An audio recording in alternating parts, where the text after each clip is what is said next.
Hey, hello. Hiya, good evening. Good evening. How are you? Yeah, I'm really good. What about you? It feels like ages since I was on a live stream with you. I think it's a month. I think I've had a month off. I think I've had 3 weeks at least. But yeah, it's getting that way. So yeah, sorry for not being on the live stream, but I have been watching them though.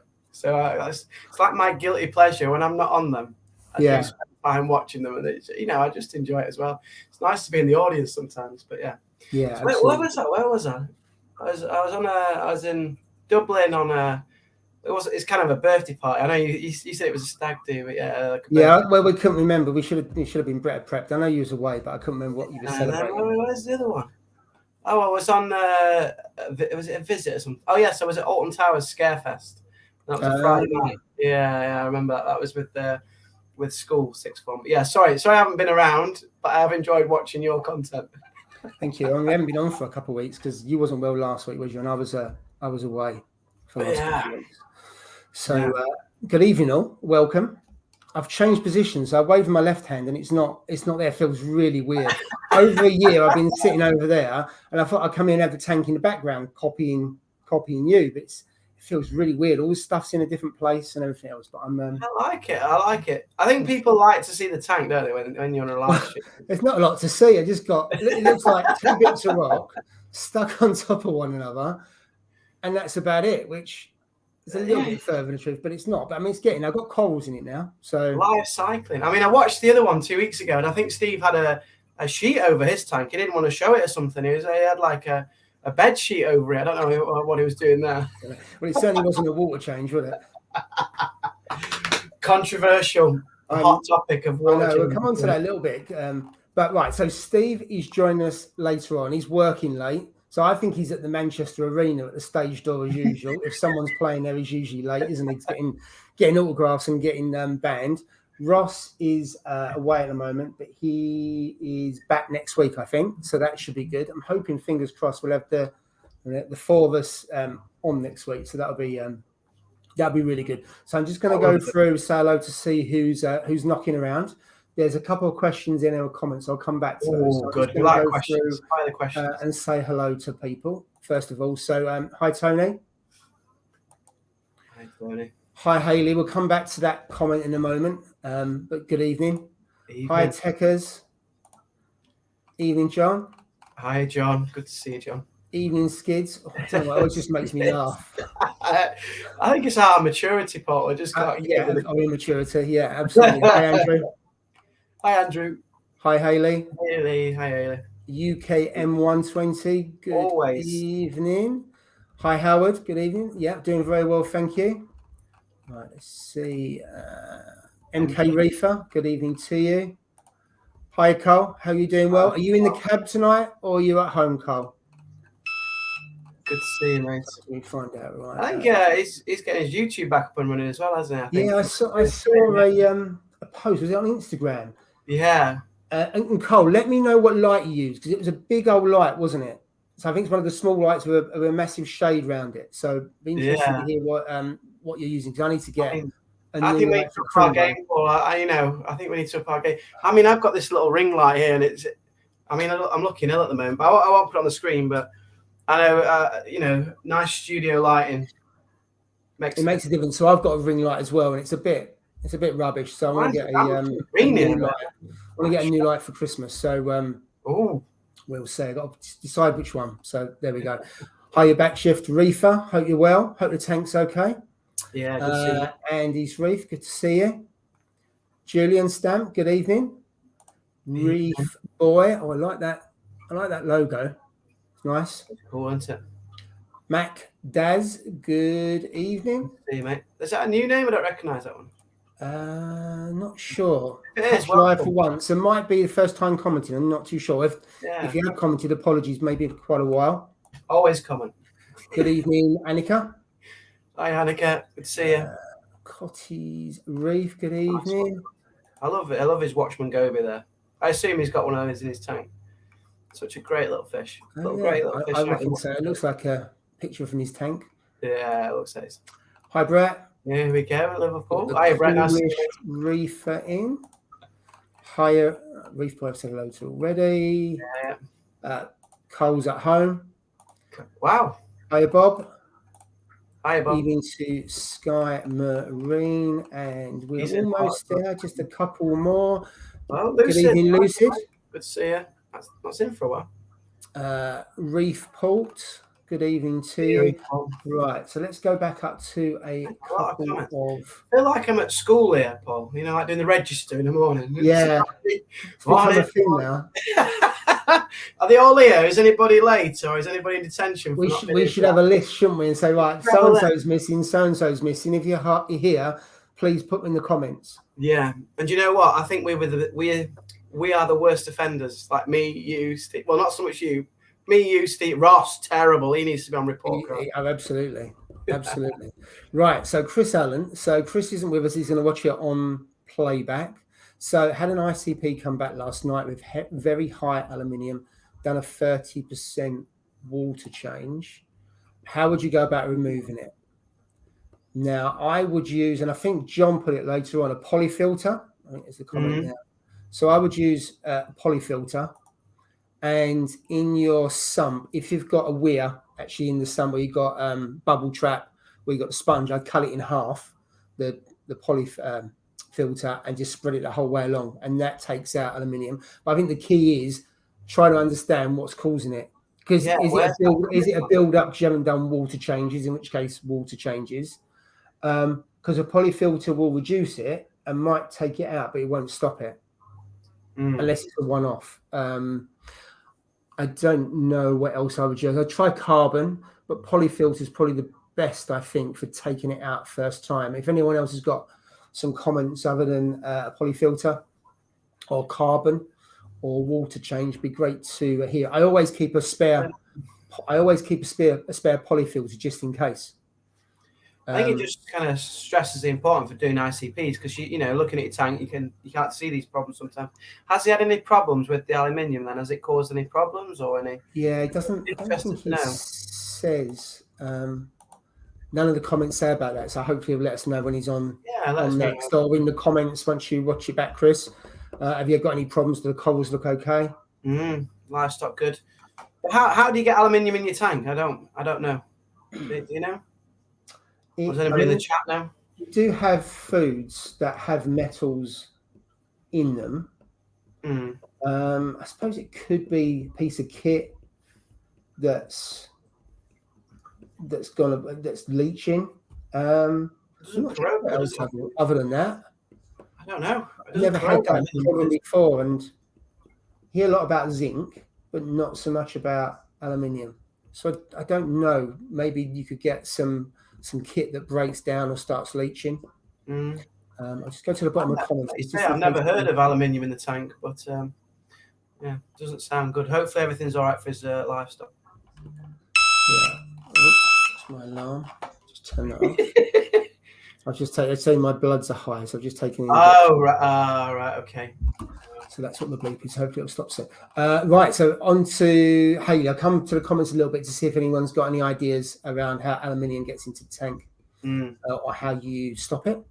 So Haley Barr, remember Haley 2, 3, 4 weeks ago, you was talking about upgrading from an Evo to Red Sea 170 and you've lost some euphilia, 8 calls and a few others. Oh no. So yeah, I'm gutted for you. Be interesting to see.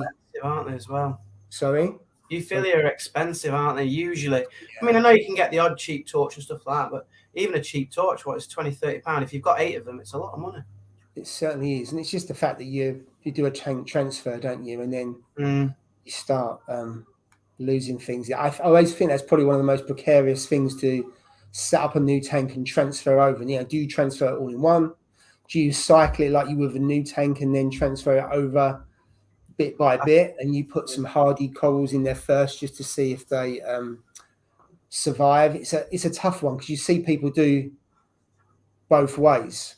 It's a bit like this one here. So what I've done, I've got 3 different zoas I've put in here. I've put a mushroom, I put an acan in there yesterday, and then at the top I put 3 candy canes of the same. They're all from the other tank, and they're all in there just to see if the tank can cope with corals. I mean, the tank's been running since the 16th of August. So what's that? 2.5 months, I think. So I thought I'd put that. They've all gone in the last 10 days, and the lights have gone in the last 7 days, just to see if the tank can cope with corals at the moment. So you don't know until you try it, do you? I think this is the exciting bit when you first put your first bit of livestock in. It's the start, isn't it? Yeah. And you're excited to see how it responds and if it starts to take hold, as it were. But I think it's one of the best bits. Yeah. I think, so I follow a YouTuber called, is it Blue Tank? Blue Reef Tank? He's a guy in Australia, isn't he? Yeah. Yeah. He doesn't talk. His videos are just so therapeutic. He has music, doesn't he? And kind of subtitles. And he's just done a tank transfer. And I was watching he's gone for, I think, from a 200 to a 350 or something. And he pretty much took a little bit of his sand, all of his rock, all of his corals, added new sand as well, and then transferred it over. And I'm just watching his, because I don't know if, I'm interested to see how well that works, because that basically is everything apart from, not all the sand. It was about a cupful of his original sand. Yeah. Everything else was new, and then all the rock, all the biomedia, all the corals, fish, everything went over straight away. And I'm kind of watching that as like it's an experiment, but it's not my experiment; it's someone else's, and seeing if things survive and things and take. Because obviously, it's a worry when you transfer things in your tank, isn't it? You don't want to kill anything, but how's the best way to do it? I don't know, but I think slowly, I would say, like you're doing your tank very slowly, Paul. I am, because I think I've got another tank. I'm in no rush because I've got other tanks to look at. And the last tank I set up was just as slow, and it worked really, really well. So touch wood, this one will be okay. The only difference, the last time I done one was in the garage, so it was dark all the time other than when the lights were on. Was this one I got some natural light coming in. So I've got a little bit of algae coming, green algae on this side. Where the window is. And I know I'm going to get an ugly stage, no doubt about it, just trying to minimize it as much as possible. And also, I've only got the lights running for about 3.5 hours at the moment. So I've got corals in there, so they're going to color up, and they have colored up, and they've all opened up. But you're not going to get really good color until they've got more light than 3 hours. So 3 hours kind of keeps them alive. You can see they're opening, and actually they're opening during the day when the lights are off, so they're getting natural light. And I know Carl talks quite a bit around natural light coming into the tank. So I think it does benefit, although it doesn't directly get sunlight on it, but it obviously does because it's so close to the windows. You can see it's no more than 3 foot away now, or 2 foot maybe. That definitely helps. But I'm just ramping. I'm ramped up another half hour today. And probably over the next 2 weeks, it'll go to full lighting in terms of time, but it's only 30% intensity. Yeah. And I never used this light before, the Red Sea one, so I really don't know what the best point will be. Yeah, so I need to probably do something on that when I get a chance. But, it's funny you say that. I've actually been ramping my lights up a little bit. Only by 1 or 2% each week, just the intensity, not the actual coloration of the settings, just the intensity. And it was because it was originally at 40%, and I've been turning it up now. It's about 40, 46, 48 at the moment, and I keep taking up 1 or 2% a week. And I've noticed that my color has got better from the gonnies and the torches and things like that. That's all got better. The negative is that I have obviously got these little patches of algae, hair algae, and they've also enjoyed the extra light that's been pumped in as well. So it's like, oh, for God's sake, my corals look nicer, they look happier and more colourful. But I've also got some nice big tufts of algae now, and it's like, it's the balance that you need in this hobby. Sometimes I don't even know if it's achievable to get the perfect balance. You're kind of always mitigating things, aren't you? And trying to. Yeah, I think you can hit the sweet spot.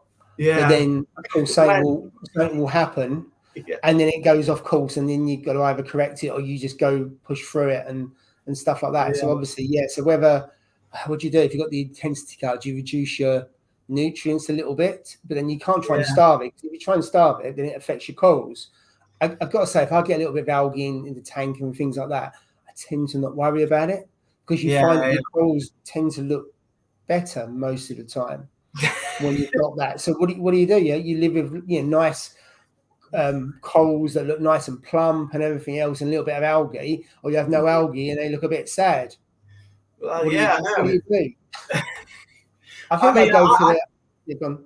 I'd agree. I think my corals look better when there's algae growing around them, which is just nuts to say. And the issue is with me, not with the reef. So the reef's happier with a little bit of algae around. Yeah, the issue is me having to look at the algae as well as the corals. I don't know. It's just, yeah, it's a fine balance, and I'll let you know if I ever hit the sweet spot. But at the moment, 2 years in, not at the sweet spot. Not yet. Well, just having seen pictures and videos and everything else, I think it looks really, really good. But to have it really good for a long period of time, I'd be really happy. No algae is going to be really, really difficult. I mean, people do it. Don't get me wrong, but you have to really dial it in, and be on it. I think. Yeah, and I do. I'm a bit of more of a hands-off reefer at the moment. In the last few months, water changes and just checking the levels on the dosing and changing the filters. It doesn't need anything else. So, here's a like testing. Testing's dropped off as well and things like that. And hopefully that's not going to bite me in the backside, as it were. But I think that happens to everyone. I mean, you've been conscientious definitely for the first year and everything else. over time, you do find that people tend to do testing less, maybe water changes less, that kind of thing, as people either get complacent or the tank doesn't need as much attention, I suppose. I must admit, since I've had this tank, I'm doing water changes on it every week, and now the other two tanks are getting water changes. So whereas before they didn't get any water changes, now every tank's getting a 10%, which is it's like 60 litres a week. So it means my salt, I'm going through the salt a lot quicker. But actually the tanks look a lot better, and the way I'm doing it is far more efficient now. So I can just do 3 different tanks on 3 different days. Got it all set up. Does it really, really quick. I can do each one in about 10 minutes. Yeah, the water change, I just take the water out of the sample, and this one I don't take it from the back chamber, and that's it. So actually, I'm now in a routine of I haven't done water changes on a regular basis for years. But that is the one. So if you look at BRS TV, their best tank, in my opinion, and I think they also is the 170. Have you seen the 170? It's just packed. With coral. So I'm just going to sort the dog out, some fireworks, and everyone else is going to start barking. It'll be my fault. What's going on there? Is it like delivery time or something? So the best tank I think on BRS TV has. Oh, how cute! Oh my god, off it goes. Is the 170, and they've actually got it linked up to. Is it one like Reflow? You know those Reflow auto water changes. So constantly each day, just dripping in fresh water. Fresh salt water and taking it out, and that looks the healthiest. One of the healthiest nano tanks I've ever seen, with the constant water change with like the refloat technology. So it just goes to show, water change. That's all you need. It is all you need to do, really. But I think I've had less messing with the tank now. I'm more just enjoying looking at it. That's the thing. I think that's how it's changed. It's evolved. So I've got more time looking at it. And you become more comfortable with it as well, don't you? You don't fret over things so much. I mean, certainly don't see so many posts and you saying, "What's this? What's that?" You're far more chilled with the tank.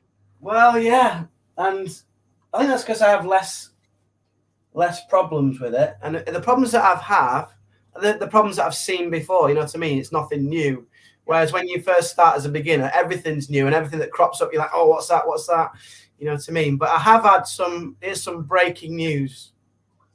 So I've got 2 years, and I've had my first aptasia. I don't know how it's got in there. First aptasia. I've added no new corals recently for the last 2 or 3 months, and I've had an aptasia pop up.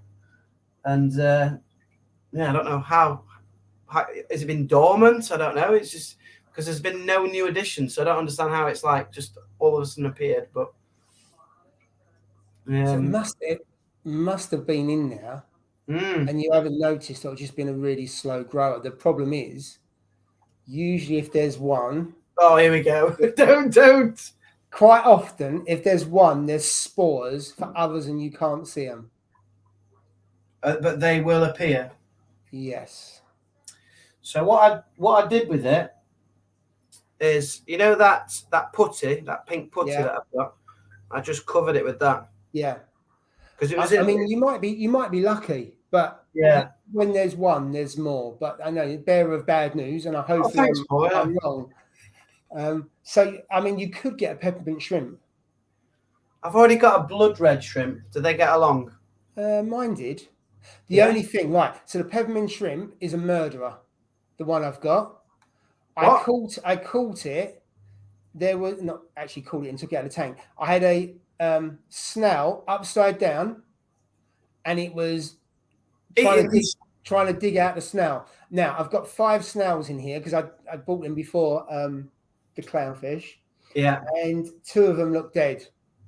Right. They're not moving. So I think I've got a. Is he on trial now? Well, it might be very soon. I mean, it's a lovely thing. It comes out, you know. Of course, it's a lovely thing. It's feeding off the snails. so I'm not a happy bunny. So what I might do is buy a couple of blue crabs instead, because I'm not going to keep putting. If it is a snail murderer, then I'd rather keep it in just in case I get aptasia in the future. Yeah. And then what I'll do, I'll take the other snails out of here, put them in one of the other tanks, and then I'll just put blue-legged crabs in. I usually have snails. Snailless tank. You're going to have a snailless tank? I might do. I might just go for blue-legged crabs and see if that. I've never done that. I've never really gone for crabs before. Snails have always been the first choice in a tank. So I might go for that, but I couldn't believe it. I looked the other day in full daylight. It was looking like it was munching on the snail. Quite in the action. My hermit crabs do that, and it absolutely annoys the hell out of me. So they've killed maybe 2 or 3 of my snails. I mean, I wish I never put the hermit crabs in. I didn't really know that they did that, to be fair. But yeah, I'm not going to take them out now. But yeah, it's difficult, isn't it? I know. A lot of people say they wouldn't have a tank without a peppermint shrimp. It's like one of the essentials of a reef aquarium. Yeah. I haven't noticed them having a go at the bumblebee. Maybe they're just too small, so they're okay. So I'll keep the bumblebees in there. Yeah. Vermitid snails, and then obviously the peps in there for aptasia. And then go from there. And I won't. I mean, I was thinking, do I put an emerald crab in as well? Because emerald crabs are really good for bubble algae. Yeah, I won't do that until I get there. Because one of the tanks where I have got an emerald crab in, absolutely spotless, other than around the weir area, which obviously can't get to. Got a bit of bubble algae there. But in terms of the rock work, there's none of it yet. The floating aquascape, I need to get another emerald crab because that's got quite a lot of bubble algae in it still. So they definitely work. You can definitely have natural predators. I just wasn't expecting a peppermint shrimp to start eating the snails. That wasn't a natural predator I was looking for. Well, you can't put any more snails in. You just think it's dinner coming in, wouldn't you? It's like, well, absolutely, yes. I think I might take them out. Some more arrivals. No, come on, forget the flake and the mices. Just give me snails. Yeah, seems French peppermint shrimp. I think they like snails, don't they?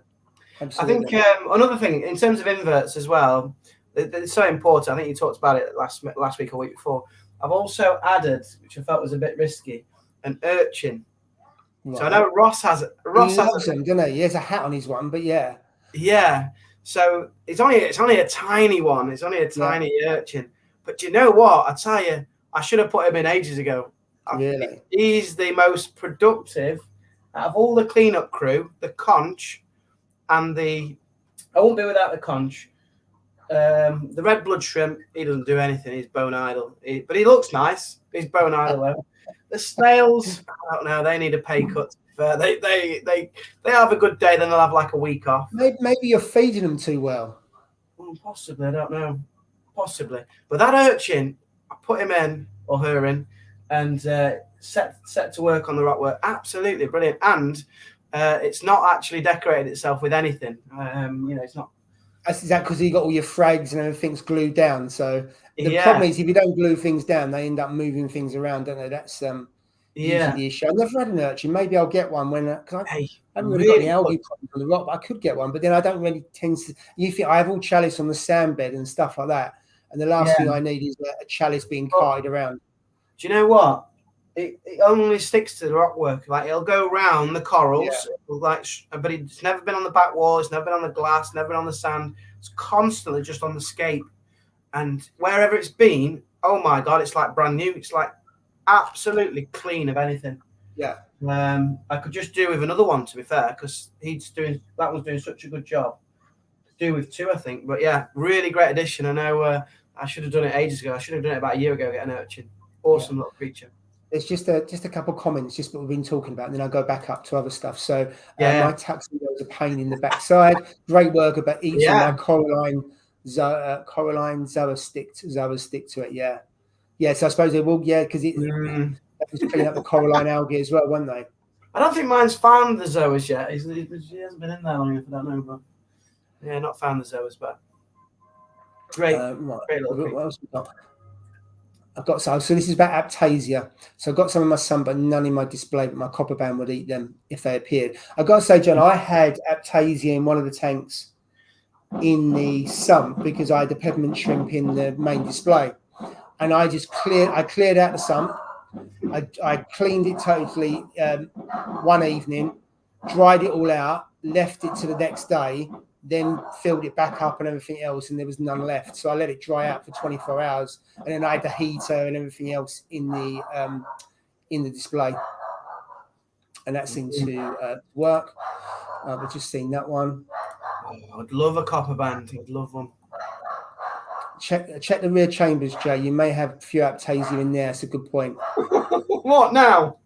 Well, not necessarily now, but yeah, because you could. That's like I say. I had it in the sump, but not in the display. Let's have a quick look. Put my torch on. Wait up. Okay. I don't know if I want to. Live on air. Further sump than the display.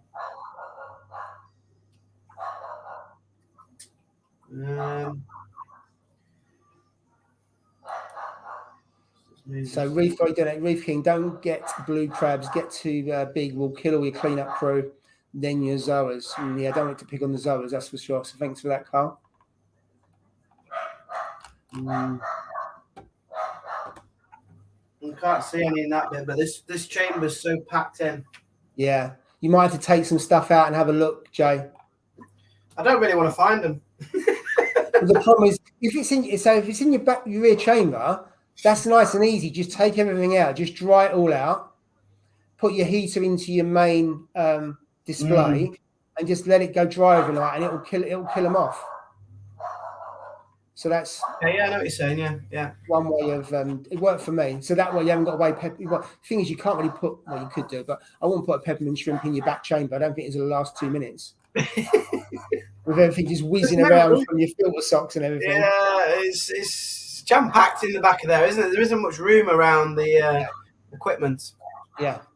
Right, I'm just going to go through some comments because I've been really lax on that, and then we'll come back to have a quick chat. So, John, is the dog upset about fireworks? Is that what's up? Yeah, the fireworks. Yeah, I'm just going to close another door. Yeah, it's hard. It's obviously not a good time of year for dogs, is it? To be fair. Yeah, but for dogs, it's such a difficult thing, and they go on as well, don't they? Like I think. Well, maybe this time it's for the weekend. It's like Friday, Saturday, Sunday. Possibly there's going to be some, but yeah, I thought it must be the fireworks because when we had a dog, it's so stressful watching them as well, isn't it? Yeah, she's usually okay, but for some reason she hasn't been. Maybe because no one else is in.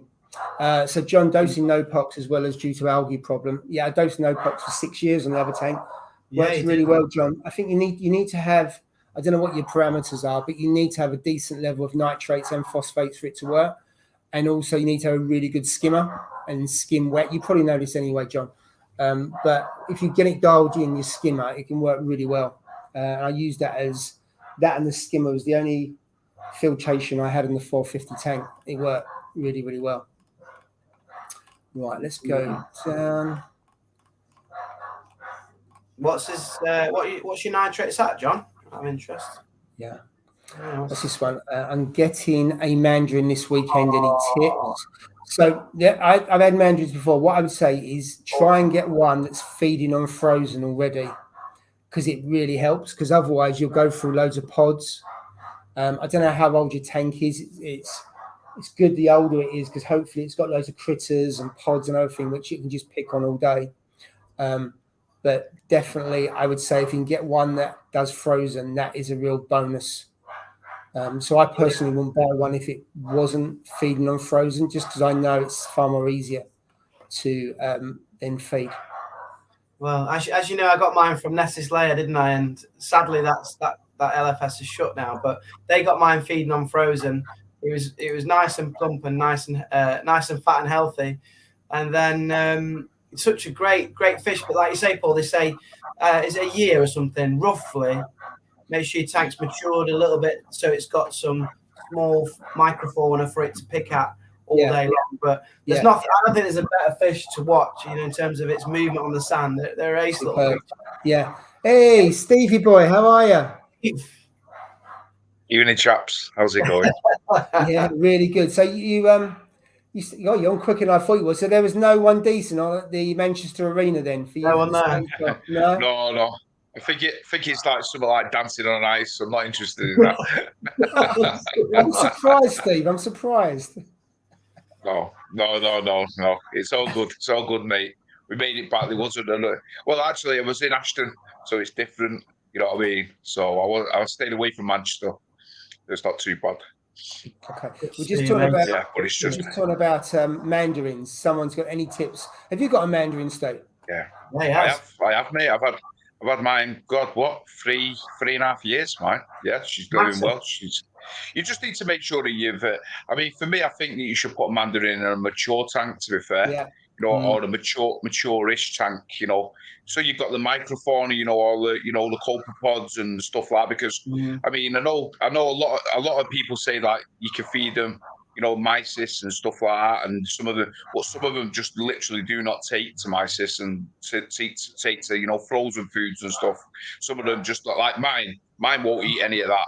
No chance whatsoever. I've dumped loads of mysis in the past, and she just doesn't go anywhere near it. You see it floating right in front of her face. Yeah, she don't eat it. No. So all her diet, well, I'm assuming, is just copepods in the tank. Yeah. That's all it can be. You know what I mean? So, because like I said, she doesn't eat anything else. Not that I see anyway. Does that make it trickier to leave that sort of fish for any period of time? Then is that a sort of fish that you can't really? Can you go away for a week or two and just leave it? Absolutely, mate. I mean, I literally put in maybe say 5 bags, 6 bags of copepods in that tank every month. Yeah. That's it. I don't put much just to top it up, because remember when they populate and they grow into adults, the copepods and stuff like that, and the amphipods. Once they grow, they have hundreds of babies. We're talking hundreds and hundreds of little babies, and if they're the little cracks, then they hatch, and that's what your population is. That's where you get a big population. So really, I've gone sometimes like a month and a half, and I'm not put anything in it, and she's still big and plump. Really? She's fat, so she's. Yeah, so there must be a good bio load in there for sure, because otherwise she'd starve to death. You know what I mean? So, but yeah, I tend to if anything, is definitely put about five bags of some of those copepods in a month. That's what I tend to, just to keep it topped up. You know what I mean? And I put them in at night time as well when the lights go out. Copepods is absolutely great for the reef. I mean, I top mine up at least every month with copepods. But they're getting harder to get hold of. There's a guy at my local one where I go to the garden centre. Is it Reef Keeper or whatever? Right, and if I don't go on a Thursday when they get delivered, right? There's this guy who lives in Derby, right? He takes the bloody lot. I don't know who he is. I'm gonna track him down. And he takes the whole lot. He must have dinos galore. He must have watched that BRS TV, and he watched filling his tank up with the copepods. And I said, like, where's all the copepods? So now I go in on a Friday. They put some aside for me, because can you put some aside for me before that guy turns up and takes them all? You can't just turn up and get them anymore. They're quite hard to get hold of. They are. To be fair, I've got to admit, my local, out of the blue, they just sell out of them like that. Yeah, as soon as they come in, don't they? As soon as they come in. Yeah, they are.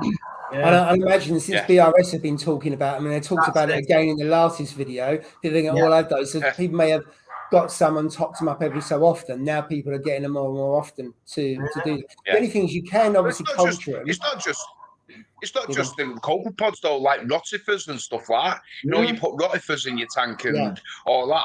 I put like tons of them in my tank over the years and the months and stuff like that. Just you just get them and 9 times out of 10 I'll strain them in one of those, those micro sieves, those so they tip the water out. The tip the water that's in it. With it, and then just dump them in the tank that way. You know what I mean? Because that water, I just don't look. I don't like the look of that water. I mean, you can't do it with copepods. It's different in it. You know what I mean? But the rotifers with a fine mesh sieve, you can get through. I hope that copepod water is good. You know, the one with the blue and the red bands. Because mate, I can't separate them. I just pour them straight in with the water. So if the water's no good, you've got to. You've got to. You can sieve them out, but I don't think it's really worth it. No. I mean, if you've got a sump, and then you could obviously breed them in the sump, and certainly if you've got a refugium, that really helps because then you've got a source of light. You've got places where they can feed off the detritus. So I think you've got more of a chance if you've got somewhere in the sump where they can naturally breed, and then they'll go into the display. If you're just dumping them in the top, it's quite difficult then because they're not self-sustaining, are they? And that's that's the issue. And I think Hayley puts there about a year plus before adding one to mine needs a self-sustaining pod population before going. So spot on, which is what you're saying, Steve, for the mandarin. And again, there, what's the difference with tiger copepods? I must admit, I don't know the difference between the different types. Probably I don't know if they all breed either. I'm assuming they do, but I don't know. They're talking about this national shortage of electricity. I think there's a national shortage of copepods. I do, but they can't get. You just can't get hold of them in any numbers because everybody's, I don't know, buying them up. There you go. It's Julian Stamp. He's buying them all up, and he'll sell you some, Joe. Yeah, that's him. That kind. What's he doing? He'll sell me him at what? I don't know, £3 a bag instead of whatever they are, £1 a bag. And John's saying his mandarin eats frozen and pellets. So you've wow, you are very lucky. And, you are very lucky, John. Hayley bloodworm. Wow, bloodworms as well. You know what?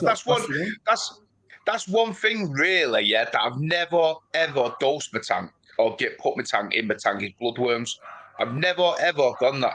I've never even tried it. So mandarins eating. What else eats bloodworms? No. Ayla's saying that hers eats. I'm assuming hers eats the frozen and pellets as well as bloodworms. So I'm assuming but I've never even put bloodworms in my tank. I've never even tried them, to be fair. So you know what I mean. I would never. But I know 100% sure. She doesn't eat frozen food, and she certainly won't eat pellets. I'll tell you that right now. She's a fussy sod. So she's aren't they? The fussy eaters, aren't they? She likes the copepods, mate. That's what you see her going round. You see her going round just on the rocks, like boom, boom, eat, just whacking them and all that, eating them all the time. Yeah, there's a whole menu that Hayley's one eats. DD Reef paste as well. So. Yours are pods, and they does the full lot.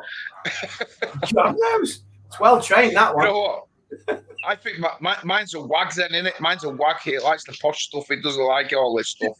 Mine for sure. It's she just stays away. She likes to eat the normal stuff. Yeah. There's a comment there for you, Jay. You could try. I said, John, behave yourself. Remember that one? Came on the live stream like, I found a new food, guys. There's loads of it in the shop. There's no copepods, but there's loads of Daphnia. And then was it Ross? Ross went, I'm sure that's for freshwater. I put them in anyway. I haven't seen them since, so I don't know what happened to them, but Daphnia. Yeah.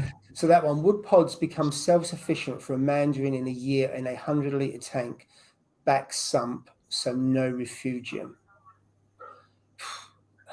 Not sure. I'm not convinced. Instead of in the back, in the rear chamber and stuff like that, I'd just stick it in your tank where there's the rock. Because remember, they go on the rock, don't they, and populate in the rock and the sand and stuff like that. That's where they all go. So, and you see mine come out on the tank in the night time. and there's loads of them on the bottom of the on the bottom of the glass where the sand is, hundreds of them, all just dotted around. They're all just dotted around where they've come out. Obviously, I'm assuming to feed or something. I don't know. You know what I mean? But you see them all, and then sometimes you see huge ones. Like they must be the mummies and daddies or something. They're like massive ones stuck on the glass.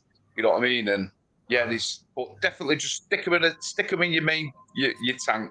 Let them go on the rock and the sand, and then within a year, mate, I would definitely say that it should be good. Should be good for I think the tank will be okay. You know I mean? I think also if you feed phytoplankton, then that helps to boost their number. I'm not saying you need that, but it would definitely help. Yeah.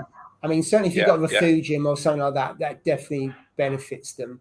Definitely. Well, them first bite ones, are they just dead ones in a soup? No, they are. They're dormant. They're dormant. Yes.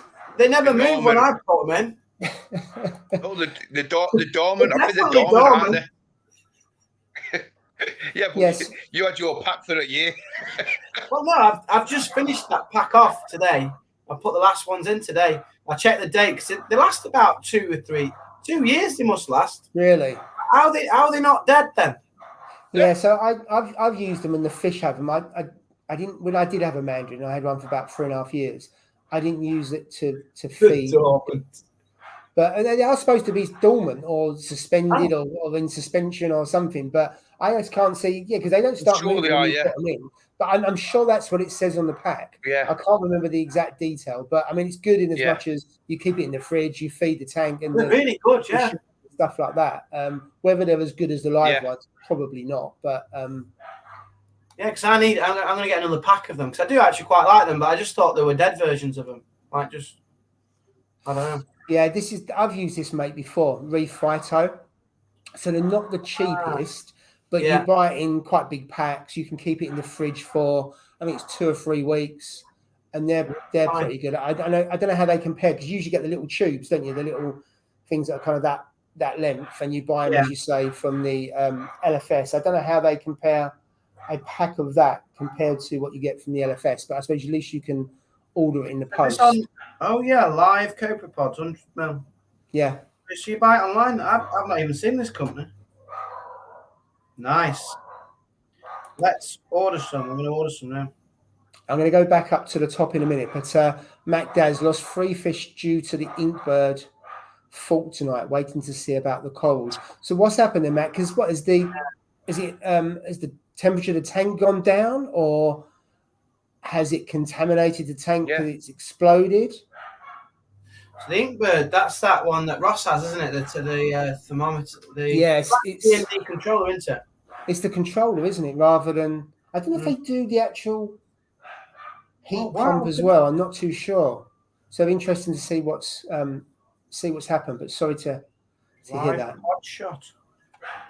Hey, this website good. Who said that? Who's told me to look on this? Who said that? I'll find the comment again in a minute. Well, thank you. I forgot who it was, but thank you very much. Tekker's Reef. So I've used them before to buy phytoplankton when I was actually culturing copepods before. So I bought some phyto from them. It's pretty good. You can set up like a subscription as well if you want to. Yeah, absolutely. If you know how much you're going to use all the time. So they do have an expiry date in them. I don't know how long they last though, Jay. So 100 mil, it doesn't really say what sort of 100, just say, I don't know how many to buy. Yeah. Anyway, I don't want to take up the live stream, me deciding about my shopping here, but we're going to get 100 mil, 200 mil. Yeah, well, you can get 1,000 mil, but bloody hell, I won't be able to see my corals if I poured a lemon. Well, you would do it all in one go. You'd have pod soup. I don't think that's the idea, Jay. Well, no, not at all. Right, I'm just going to go back up and do a few more comments and then come back down again. So, Cole, I have 4 of the lights. Wait a minute, we've got echo. I can hear the echo as well, Mike. Yeah. Oh, it's gone now. Right, so Cole, I'll be in touch about those lights, get some more information. So thank you for that. We'll have a chat about that my YouTube channel sucks. What's wrong with it? I must admit, Cole, let me have the link for it, because you turn your channels on and off like a fiddler's elbow. So let us know where it is, because I'm not subscribed to it. I'd like to see what you've got and support you. I haven't watched YouTube for a bit. Like just generally as Reefing, I haven't watched it for about 2 or 3 weeks. But I'll go and have a look, because I know he's got his 2 tanks now, hasn't he? Either side of like that. Yeah, it looks good. Mastermind chair or whatever it is. Yeah, he just needs a rocking chair, and he can sit there doing his knitting while he's knitting looking to the left and looking to the right. I tell you, start a knitting YouTube channel. I think it's popular. A Reefing knits as well. There you go, Carl. There's some innovation for you. So going back to one of the very first questions, so polyfilter and GFO will remove aluminium, take out any bio blocks. They can leach aluminium as well. Thanks for that. Okay. Right, Bio blocks. Yeah. Right. This is can you explain the API HANA hack for nitrates? Now, Steve, I think you talked about this. Was it you or was it Ross that talked about you can buy some different, rather than buying all the stuff from HANA, you can use a different. What is it? Was it you, Steve? I can't remember. Yeah. Go on then. Do you want to explain it? Because I think it was the HANA reagent. The API reagents, Basically, you can use the API reagents and do a HANA nitrate test with the reagents, So as opposed to the powder that you add into it, you add the liquid, and you do exactly follow the same procedures as what you would do on the nitrates, as opposed to you just use the liquid as opposed to the powder. You know what I mean? So you basically follow the instructions, what it says. And then you just basically put it in, and it's near enough identical. The results are near enough identical. I must admit, though, I haven't done one for a while. In fact, I haven't done quite a bit of testing for a while. To be fair, I just said that. Couple 2 or 3 weeks or so. Hey? I haven't tested for about 2 months. Yeah. Confession con. Well, I haven't tested any. I haven't used my HANAs for about. Calcium, mate. Well, mate, I checked my calcium. My calcium had gone down to 340. Oh my God. 340, mate. If that's gone down gradually, that's okay. Yeah. Exactly. But my corals look fantastic, so I'm like, what the hell? I'm like, I'm just lost. I don't have a clue, mate. They look fantastic, and they grow in the Miyagi Tor as like blown up, mate. You know what I mean? It's gone crazy. So I'm like, what the hell? It's gone down 330. So I'm gonna have to start to raise it up slowly, I think. But I would put it up by kind of 10, 20, a time, Yeah, I've got to raise it up slowly. I mean, the funny thing is, though, obviously the alkalinity is on the KH keeper, and that is rock stable, mate. That is just like pinpointing. It drops like it might fluctuate like 0.2 or something. So it might be 8.4, but it'll go to 8.2, then it'll go to 8.3, then 8.25. It never ever varies, mate. It's always like spot on. You know, that 0.2 mark where it drops down, which I think is spotless, is spot on, you know what I mean? But and yet the calcium has dropped. So I thought maybe I would have saw a bit of a spike in the alkalinity, but no, there isn't. And the nitrate, sorry, not nitrates, the magnesium, that's sitting at 1360. So slight drop from where I was. That was like 1390. Yeah. So I don't know whether I need to. I don't know whether to need to increase. By like a top up sort of thing for the calcium. What, a buffer? So bring like a Red Sea powder or something like that and just buffer it up on its own. Yeah, you could just buffer it up. Yeah, just to get it up, because otherwise, because you dose them all equal parts, don't you? So I think I'm dosing 312 mil now of each component in this. Yeah. So with me dosing all together, that's a bit radical, right? But you could just do that's revolutionary. That is. That'll put your calcium back up. Nice. I know it's a bit out there. But it'll never catch on. It's like never catch on. Weekly water change. If you think about it, it is like doing a water change. I do 7 liters water changes every week, mate. You know, when you think about it. figure. Isn't it? 7 litre water That change weekly, mate.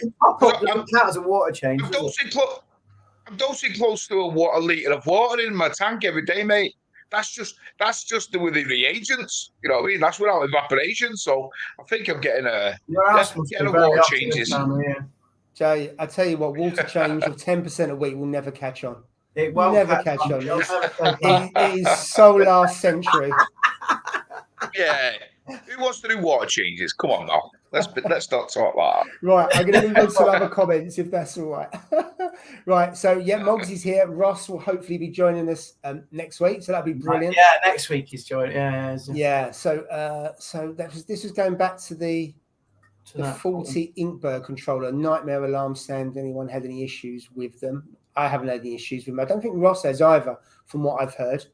No, he really liked it. He was singing its praises, wasn't he? On one of his videos, one of his last videos he did was the Inkbird. I'm sure it was. Yeah, a couple of things here around. Could be a rusty, corrosive ATO sensor. This is going back to aluminium. Nothing conclusive and affects an aluminium long term, but better off without it. Yeah, agree. Yeah. I've had problems with both mine and had to calibrate them. So I'm assuming that's the Inkbird, but maybe I'm wrong. I might have lost that. Right, it's going down. Hey, Mac Dazzy said his Inkbird alarm at 58.9. Yeah. Wow. 17 degrees. 17. Wow. So it's killed off some of his fish.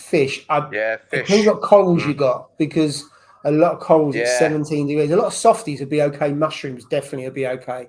Yeah. You could have a bit of a delay on your corals, or they might be fine. I mean, I've had fish at 19 degrees from my own incompetence, and they were fine. But I suppose everything's different, and maybe just that couple of degrees has made they say a big difference. Temperature, it's the heat. Colder than hotter, isn't it?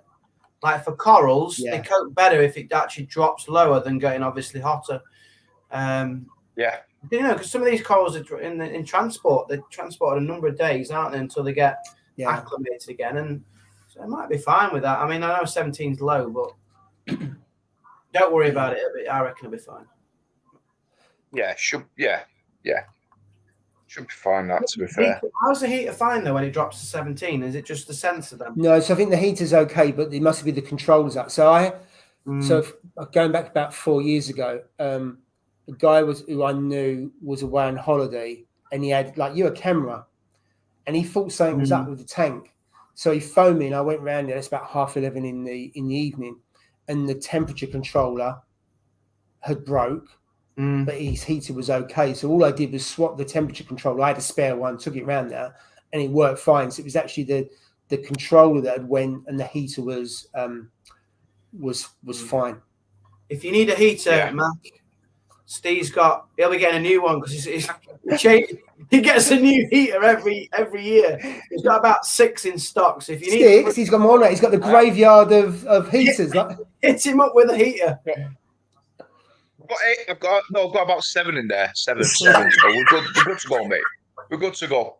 Listen, I told you, redundancies, mate. Yeah, redundancies, and it's always best to change them than having them go off and break, mate. I'm going to predict something here. I don't reckon you're going to ever have a problem with heating your tank. Just put it out. No. Well, I said it before, haven't I? I've got the D&D controller on mine, But then I've also got another heater that's linked into my Apex. So if, God forbid, anything goes on with the controller, then I've got it dialed in that it'll switch on. So if the water temperature drops, then the Apex one switches on. So I've got it. You need to have a bit of redundancies, mate. But it's only if you can. You know what I mean? Manchester Sea Life Centre, need a heater, they're going to come to you, aren't they? Really? if I need one, I'll come to him, because I have ones at 7 years old I was using, weren't I? I know, yeah. Steve was mortified at that. I know. Every year, it's good. It's your routine, Steve. Stick with your routine. It works. Don't do a water change, but replace the heater. I have 7 spare heaters. Someone comes round and he says, "Take your pick. What one would you like, madam?" Are they all D&D titanium heat bars as well? Are they all like? No. Two of them are. So I've got one in the tank, and then I've got 2 titanium ones, which basically looked spot on, mate. I cleaned them up, and they look bang on there. They still work, but I just don't want that. But they changed the. You know, I read that the seal went on them. Now I didn't know whether I bought one of them. So the at the top end, and there was rust coming out of it. So the rust come out. So I was like, whoa, we're changing that. So I bought them. When I bought them, at that time when obviously the rust thing came out, you know what I mean? And that they were leaked. So I supposedly then bought the second generation one, the newer ones with the more whatever it is on it. That's the one that I've got in my tank. And how do you know? But can you tell by looking at them or not? No. No. Right. You heck? No. So I'd like to know what mine is, if it's first or second generation, but it's just what they said. It's just what they said. They said, "Oh yeah, this is the newer batch. This is the new batch with the adhesive, whatever they use, the silicone or whatever they have to think. It's not going to come away. They've done something different to it. So that's the one that I'm supposedly have. And I must admit, I do check it when I clean the sump out. I pull it out. And I just check, both ends, both caps, make sure everything's fine. And there's touch wood, there's no rust or anything like that I can see. So, yeah, fingers crossed, it all goes well. But that's been in the tank, what, good 11 months now? Oh, nearly 11 months. One for Christmas Day. I got 4 weeks left. I don't know. Might let that one run over. To be fair, because it's not doing a bad job. That one. But I hope Santa's got one in his sack for you. Oh, mate, I don't know. I don't think Santa's bringing me anything, mate. I tell you, God. Yeah. Hey, a little update, Bob. Little update. I've ordered this about 2 weeks ago. You know the air pump that you told me. So it's one of those. Yeah. Battery powered air battery one. Yeah. So getting ready for any power cuts potentially in the winter months. So this is the in the aerator I bought. The reviews look really good. Look, it's got like 5 stars pretty much. Yeah. It was £30, but I've been waiting 2 weeks for it, so I'm glad I've ordered it now. Because obviously I need this. So it's coming on Thursday. Yeah. It's got the double feed. It says 100 litres, this one. So aerates 100 litres. Yeah. So that's mine's 75. So yeah, good to go. So I'll let you know how that goes. But thanks for the link. Mate. Oh yeah, it says there 15 gallons. Look. Yeah. 15 to 30 gallons. Yeah. And mine's 25 gallon, but yeah, so I feel a bit more prepared now. If there's a power cut or anything, I'll have my battery powered aerator. And you said, don't worry too much about the flow and the heat. Well, if you got that in there, then you should be okay because it's aerating the water, so therefore the fish and the corals are getting a bit of a flow in there. I suppose the main thing depends what the temperature is outside. But then, you could put a blanket round it or something like that. One of those insulating blankets. Yeah, the one they have the marathons. I mean, if you've got something that's aerating the water, then you could, for a short period of time, put it across the whole of it. But most people would put it just around and leave a little bit of space. But considering heat rises, if you just wrap it around the outside, then the heat's going to come out the top. But it's a tough one. But yeah, you could get one of the silver foils. I'm going to do that. I'm going to get one of those, the blanket, like you said. And that was the other thing I forgot. So I've got the aerator. Just need the blanket now. And then if it goes off for 4 or 5 hours, should be all right, shouldn't it? Well, it's going to be in advance, isn't it? So you'll have plenty of notice. So definitely. Yeah, but I've been waiting 2.5 weeks for that. Well, you need a lot of notice for that, wouldn't you, to be fair? But So if you're thinking about buying one, order one now because they're not coming quickly.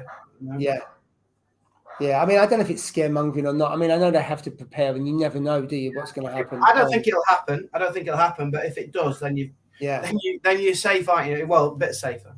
Yeah, but I must admit, I don't know how many people remember. I remember the power cuts from the 70s, and it was really funny because I was kind of only about 7 or 8 members. What you remember? There was an electricity power cut, and we was the only house with our friends and that locally that had a gas oven. So we had all the neighbours coming in and we was cooking all their food around the candles and everything else. But it was quite fun. I sound really old now, don't I? But we're going to find out what the demographic is of who watches now because either no one will know what you're on about or everyone will. Or it's just you.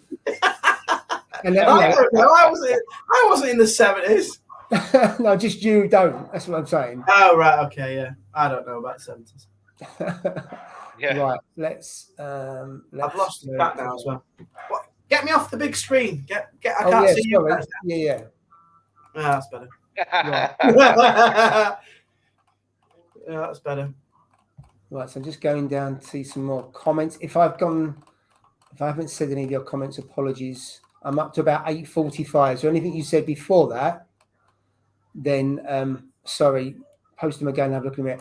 We've got Laura in the house. Hi, Laura. Hopefully I'll see you. So AAC have got an event this weekend. I can't remember if it's their 15th birthday or their 16th. I can't remember. So they're they've got loads of discounts, I think, and all kind of things going on. I think Laura's going to be there as well, talking to people. I think, Laura, some of your corals are going to be there as well. I know they're there anyway because Paul buys some from you. But hopefully look forward to seeing you tomorrow.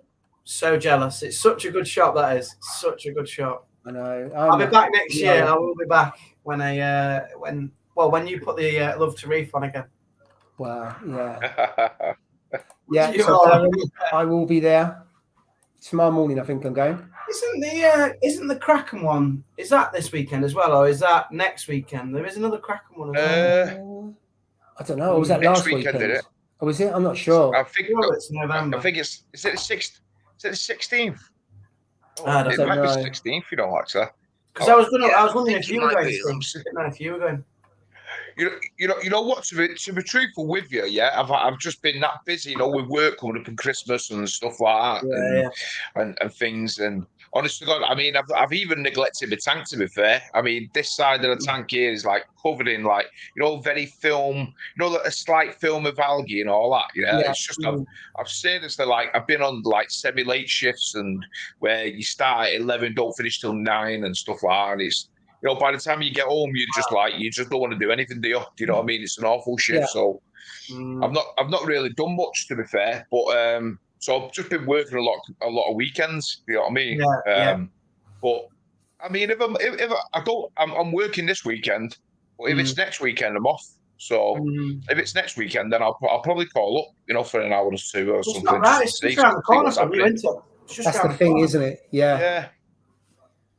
So. I'll call up if I'm not doing anything. You know what I mean? I'll call up because I do like to go up and see, what's going on and stuff like that. And they've with them with Finest Aquatics taking over it now. Yeah, some of the corals they're getting in are incredible, mate. Yeah, I've seen some pictures of it. You know what I mean?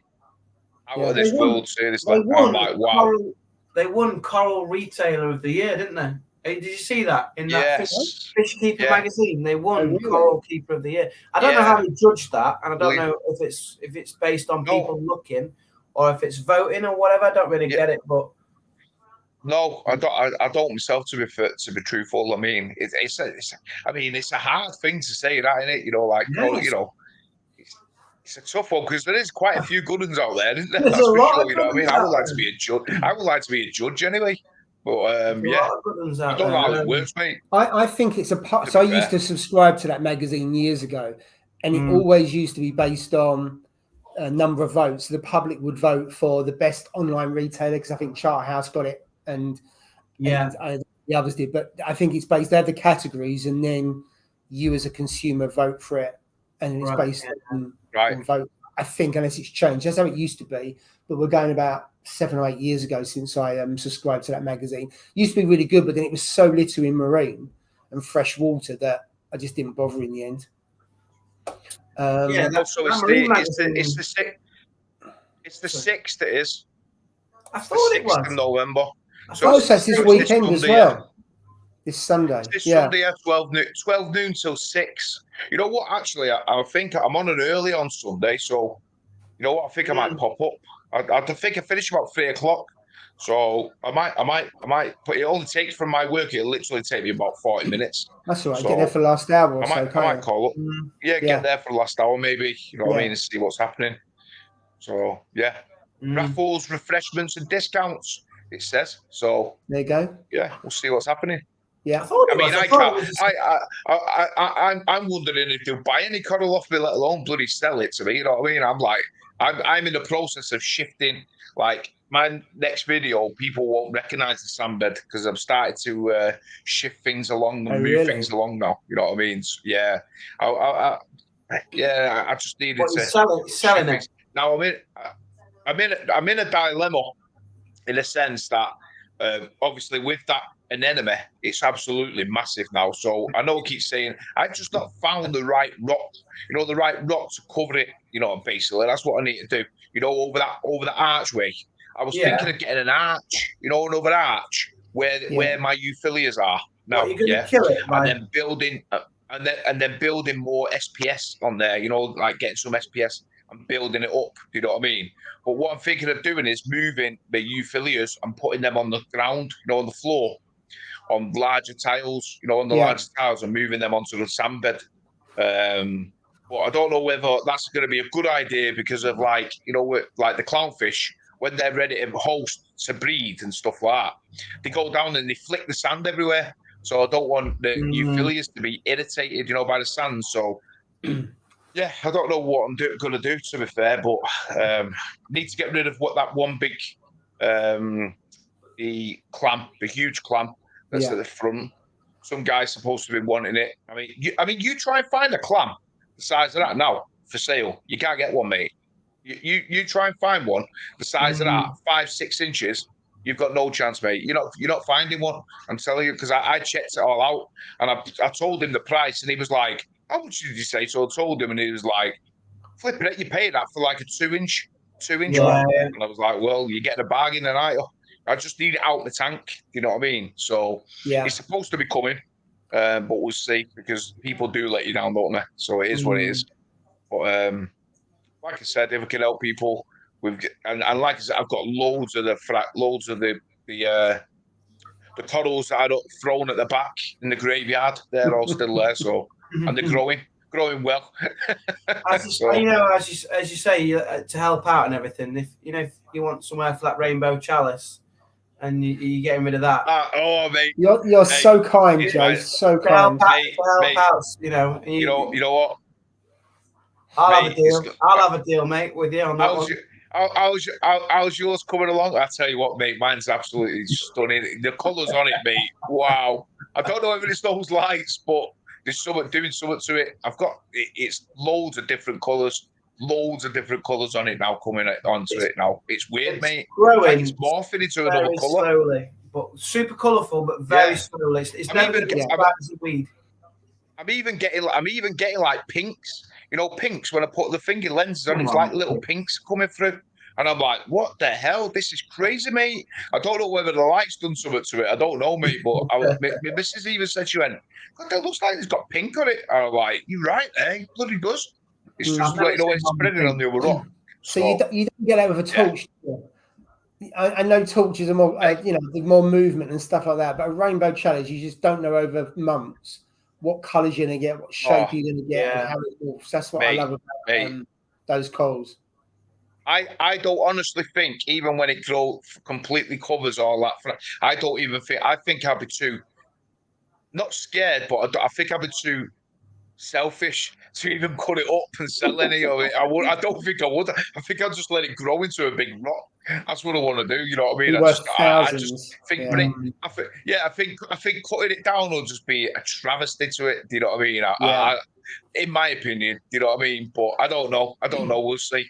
We'll see what this electric bill will be like. You know what I mean? And we might have to put it up and do a deal. Pay your electric by Rainbow Challenge. I tell you what, you'd have no problem selling a rainbow chalice frag. Oh no, mate. Well, a guy came to the house, and he bought a few things off me, and he said to me, he went, "That is incredible," and he looked at it, and he said to me, "On my life," he said to it, he went, "Would you sell that?" And I said, "No," and I went, "It's not for sale." And he went, and you know what he said? He said, "Everything's for sale for a right price." And I went, "That's very true, but that right price has got to be the right price." And he said, "I'll give you $1,000. Would you sell it to me now?" And I said, "No." It's worth way more than $1,000. Way more. And that is the gospel truth on my life, that I drop down dead now, that's what he said. And I went, "Listen, but Steve, that's £1,000, cheap. mate. I'm not, no." But Steve, that's well cheap. I don't know. I don't. Yeah, but No, I don't know it whether is. it is cheap because I don't even know the prices now. To be fair, A small a penny them. piece. A penny piece is more than 500 quid now. Maybe 650. When you see some of the frags that people are selling that are on a normal frag plug, and they're like really small like that, where I don't see how you can frag a piece that small without killing it. When you see the pictures, they look really big, and then you realise it's a normal size frag plug, and it's not even, say, a third of the size of a frag plug, and they're way over 300, 400, 500 quid. Some of them, and you think, really? And they seem to sell because they don't seem to be around that much.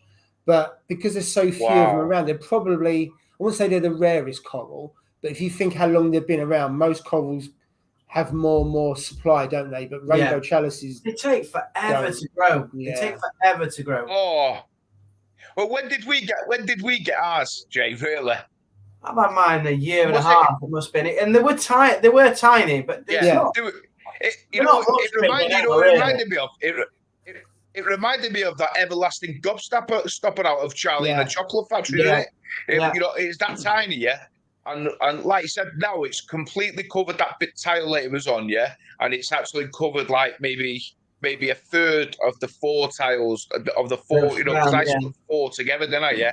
And it's maybe covered a third of them as well in a year and a half, mate. So, like you said, it's not very fast growing, and I think that might be why the price is high, because it's slow growing, and there's more demand for it. You know what I mean? So I don't know, but like I said, I've got no thingy of selling it anyway for sure, or even fragging it. You know what I mean? And also with the rainbow chalices or any chalice, the smaller the piece you try and cut, the more likely it is to die. And only go from what I do. So, you know, when I obviously fragged that rainbow chalice live that time, it was a big piece that I fragged. Enjoyed that. It was, I'm going to actually, the frag that I fragged I enjoyed that. is now bigger than the colony that I fragged it from. They're in two completely different tanks. And it's got, whereas the one was growing up, this one's grown into a big disc.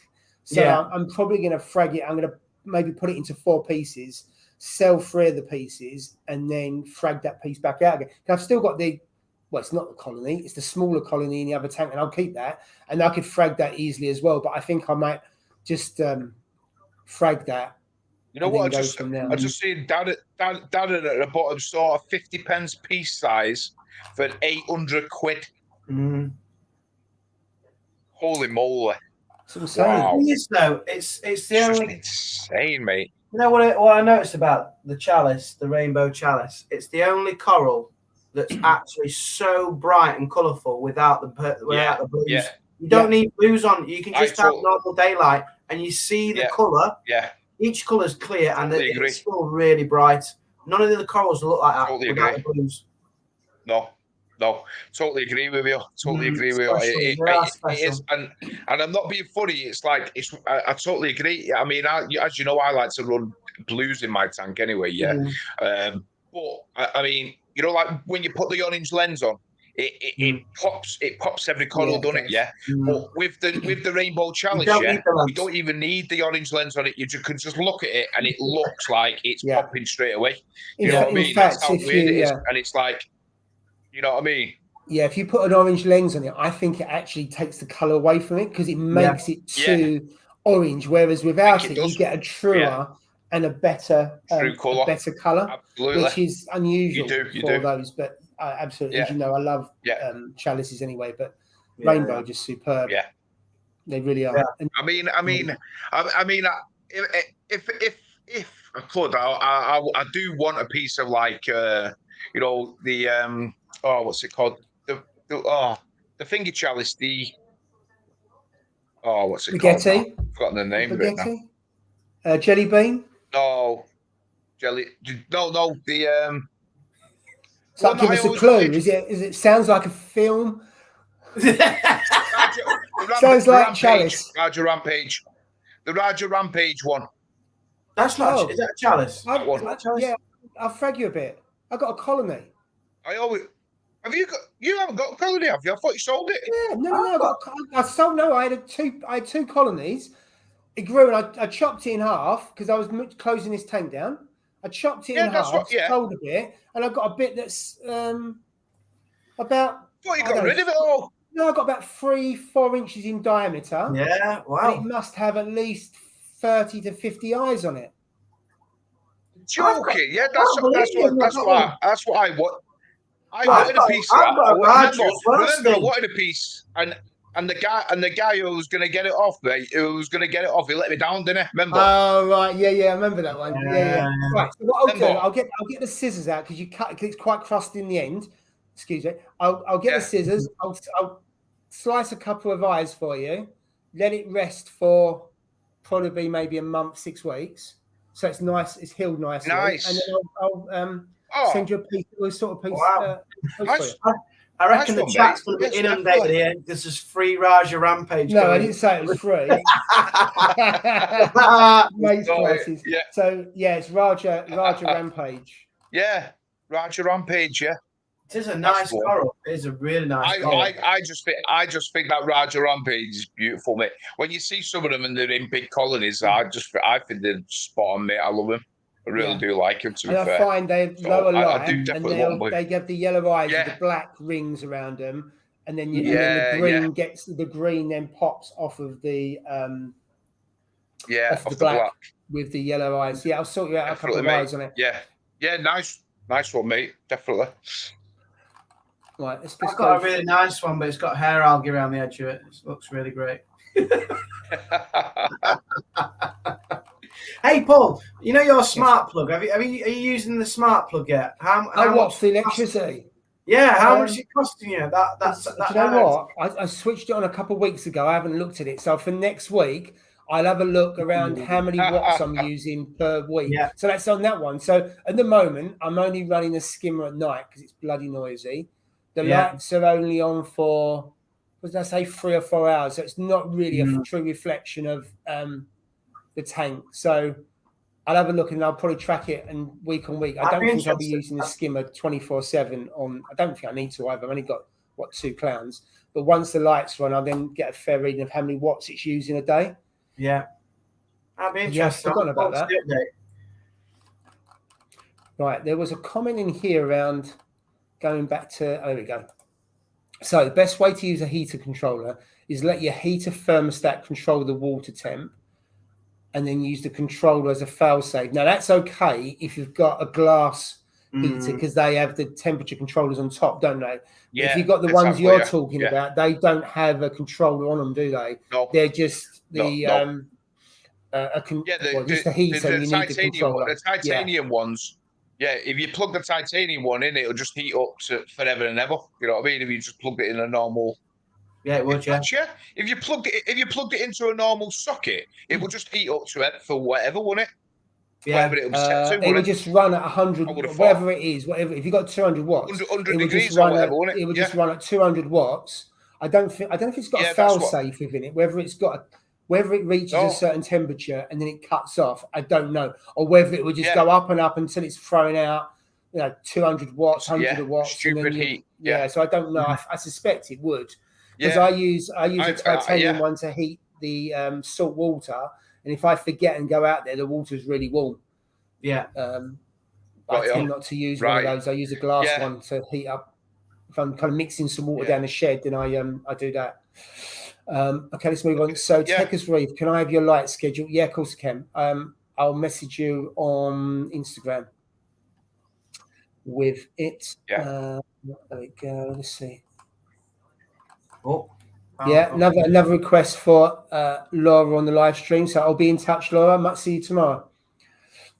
There you go. Just bought a generator ready for these threatened power cuts. I know you've got a yes. You've got a generator, haven't you? I got one.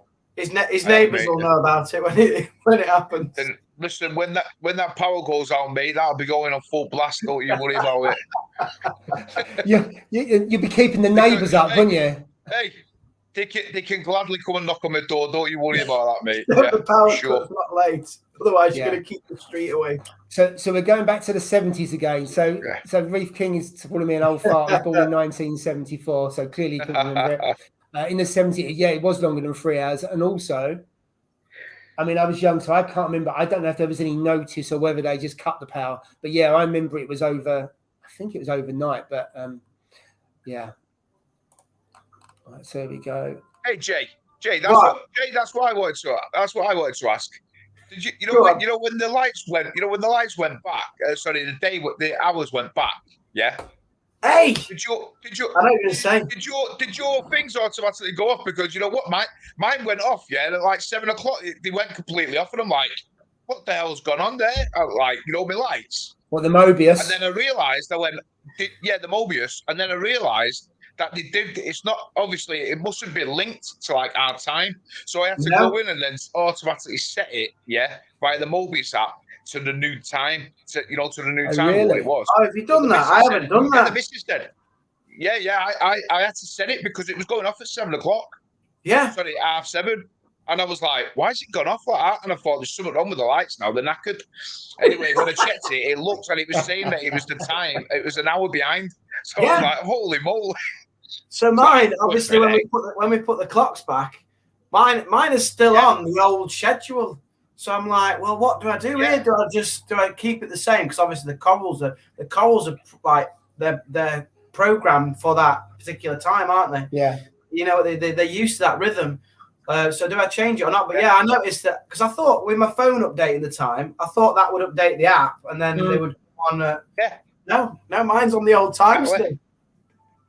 Yeah, it's strange, isn't it? You would have thought they did automatically. I mean, even like my Komodo, my Komodo Dosa, which is years old. Like, it's 4 years old, The moment the clocks went back, that automatically went back. Yeah. You know what I mean? The time changed straight away, mate. You don't want it. It's like everything else has done it. Yeah, even all the Apex, everything, all of them have changed apart from the Mobia, the lights. So here we go. It's what time and date in there? I didn't know that. So what date does it show? Because with mine, because I got Mobius with the 2XR15. So what I did, I reset them. So when you press the program to upload again, I did that and it corrected it. So I think it was a case of the lights were out of sync, but Mobius was okay, but it didn't connect the two. If you see what I mean. So if you upload the program again, I'm sure that's what I did. Yeah, I've just done mine now. And that's how it worked. But you would expect it to communicate and do it. I mean, that one was fine. So that's the Red Sea one. And that was okay.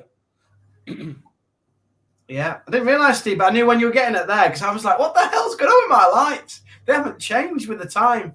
But you have to manually go in the app, which I've just done it now, and change the time in the app, don't you? Why doesn't the app just pick up the time? Well, if you think about it, I think we're the only country that moves time forward in day and hour, isn't it? So like America won't do it, So and all the other European countries don't do it, do they? So I think we're the only country that does it, don't we? You know what I mean? So maybe it's just setting the programs that it doesn't work. Obviously, it just doesn't go. It doesn't notice it. You know what I mean? But I thought that. I thought, oh, there we go. I thought they're playing up here. What's going on here? And then I thought I'm going to have to reboot it all and that. But no, that's all it was, mate. It was. Aliens, but no, America changed their clocks as well. Did they? I didn't know America changed their clocks. We haven't found a fault with the Mobius app again, have we? I'll tell you what. They should get us on the fault finding team. The testers that get paid for this because we've found loads on this live stream that they owe us money, surely. What Jez does, because Jez watches the live stream from time to time, he probably just makes a note of what we're saying, and then goes back and say, my trusty testers have been talking about Mobius again, blah, blah, blah. Talking about that, did you see that Aquaprint, the flow protectors are now in the shops? Which is brilliant news to see a small business starting up from their kind of house and they're selling stuff onto the UK distributor. And it's now an LFS. Absolutely. I was chuffed when I saw that earlier in the week. You know what? He's a top lad, isn't he? That guy. What's he called? The guy from Aquaprint. What's he called now? Johnny. Forget me. I forgot his name. Yeah, I keep forgetting his name. Yeah, he's. You know what? He definitely deserves it because, like you said, he's.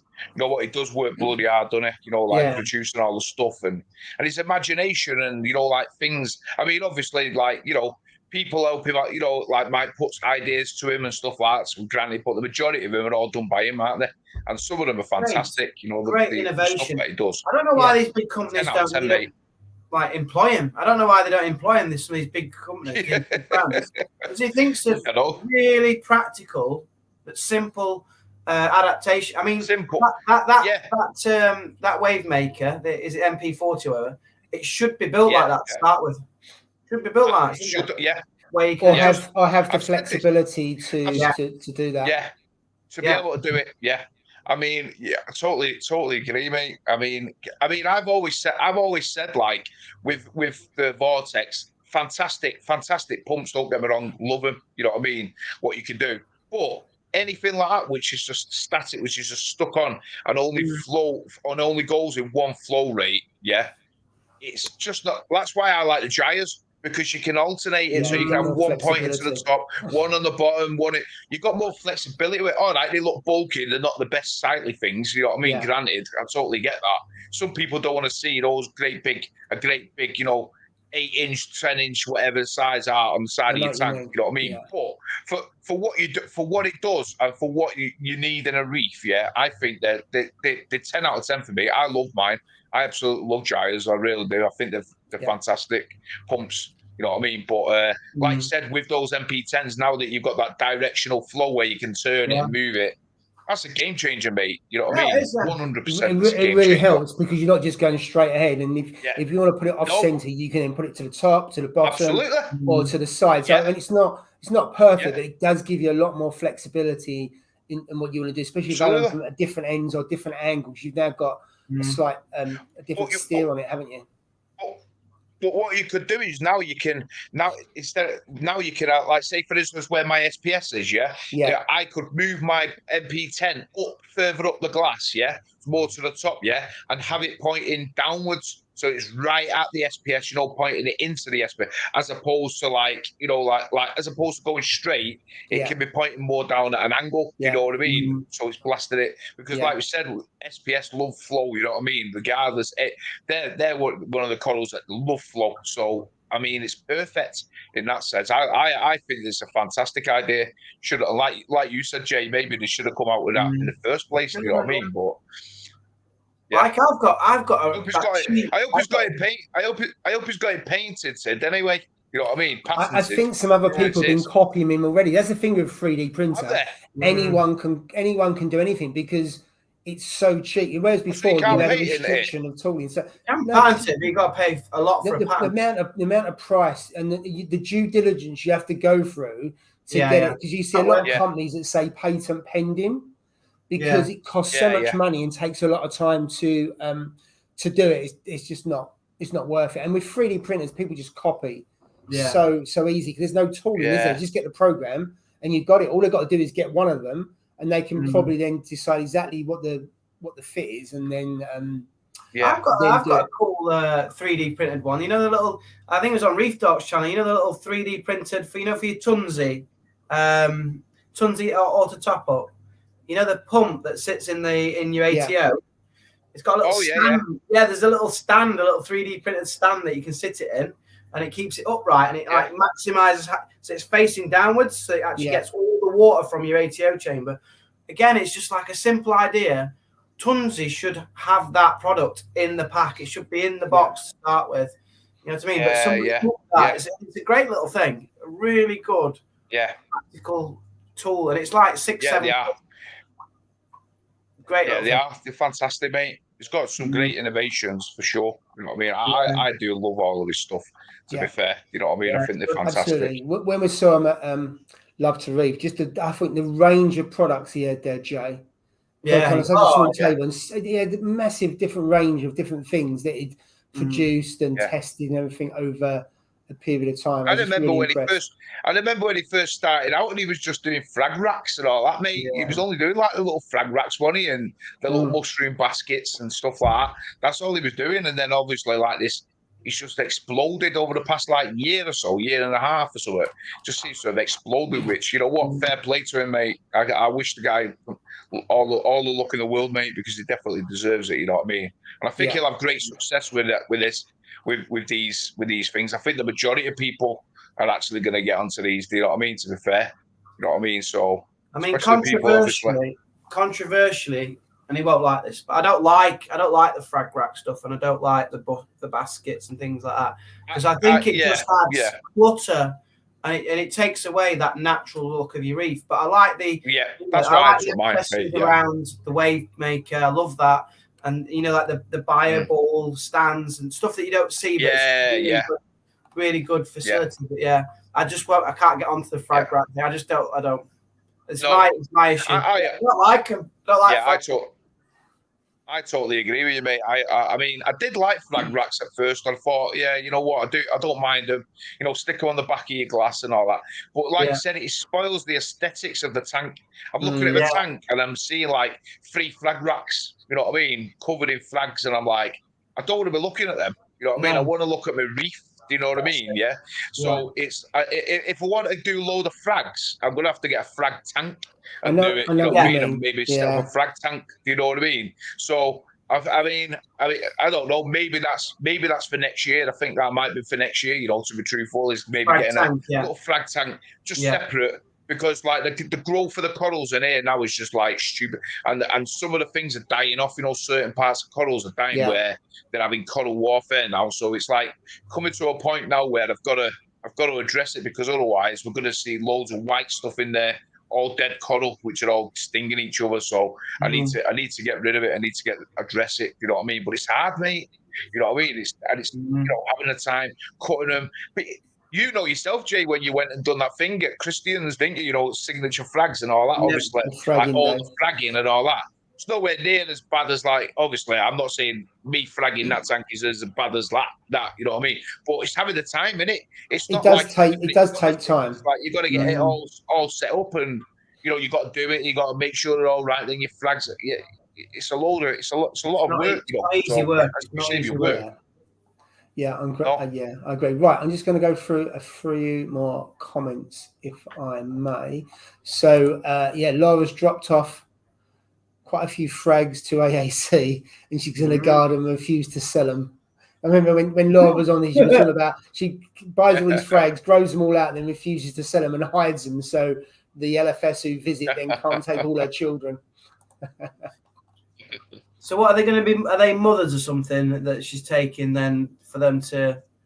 Imagine they're frags that have grown out, but I'm sure Laura will say in a moment what kind of coral she's taking. So we've got a comment here. So at Eco Marines, Laura, what are the best iodine and manganese test kits apart from ICP? I think she said that actually because of the ICP is the best one. I'd only go for an ICP. Yeah. We've talked before about the Red Sea, don't they? Red DC doing iodine, potassium, and there's about 5 of them, and they're awful. They take ages to do, and I just stopped doing it in the end. Darren's sending off his first ICP. I remember doing that. It's so nerve-wracking when you get the results. It's like getting your GCSE result. You're like, what's going to come? You know what? I'm so tempted into doing one of the Reef Factory ones. You know, getting one of the Reef Factory ones. Yeah. What they do. I haven't used it yet. I'm so tempted to do one of them. You know, to be fair, and see how it works. You know, in their ecosystem of how it works and stuff. You know what I mean? Yeah. So there's a question for you, Steve. Where do you get the large tiles from? I just got a rainbow Monty, so I want to put it on one of 4 of these for a bit. So B&Q, did you say? I get it from B&Q, mate. Yeah, you know, the porcelain ones. Make sure it's porcelain and all that. Yeah, and I use them from B&Q, mate. They're like hexagon ones. It's like the shape of a hexagon. It is. You know what I mean? Fairly decent size, about that big. It's the one that I've got. The one that I've got that what's it called? That Monty on the red one, the red Monty. Forest. That one there. It's on the sandbed. If you look on my video, you'll see it's on right next to near the bubble coral. And then I've also got the other Montipora. Not the Iron Man, the Kung Pao one, the Kung Pao Monte. That's on the same tile as well. If you have a look, they're both next. One of them's next to my Rainbow Chalice. You'll see that's the ones that I get. Fairly decent size, and I think they're about 10 pence or 20 pence or something. You know what I mean? They're not that much. So yeah, that's where I get them from. I was doing them with frags. Sorry? Aren't you supposed to soak them for like a little bit before you put them in? Yeah. I put them in the RO water for like 24 hours. Just soak them up. Get any bubbles or anything out of them, clean them all off and all that, just to make sure, because you could have a little bit of dust, couldn't you?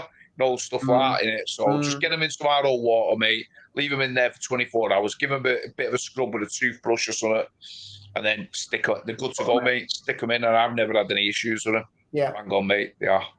I made one with the Nios reef cement, and I got a little mold that I bought, and I've got some other molds. I just haven't got around to making them. So, and it's fine. I've got a a scolly that sits on it, because with the wrasse, they dive bomb into the sand and it all kicks up and everything. But it's just enough off the sand bed that the doesn't agitate the scolly.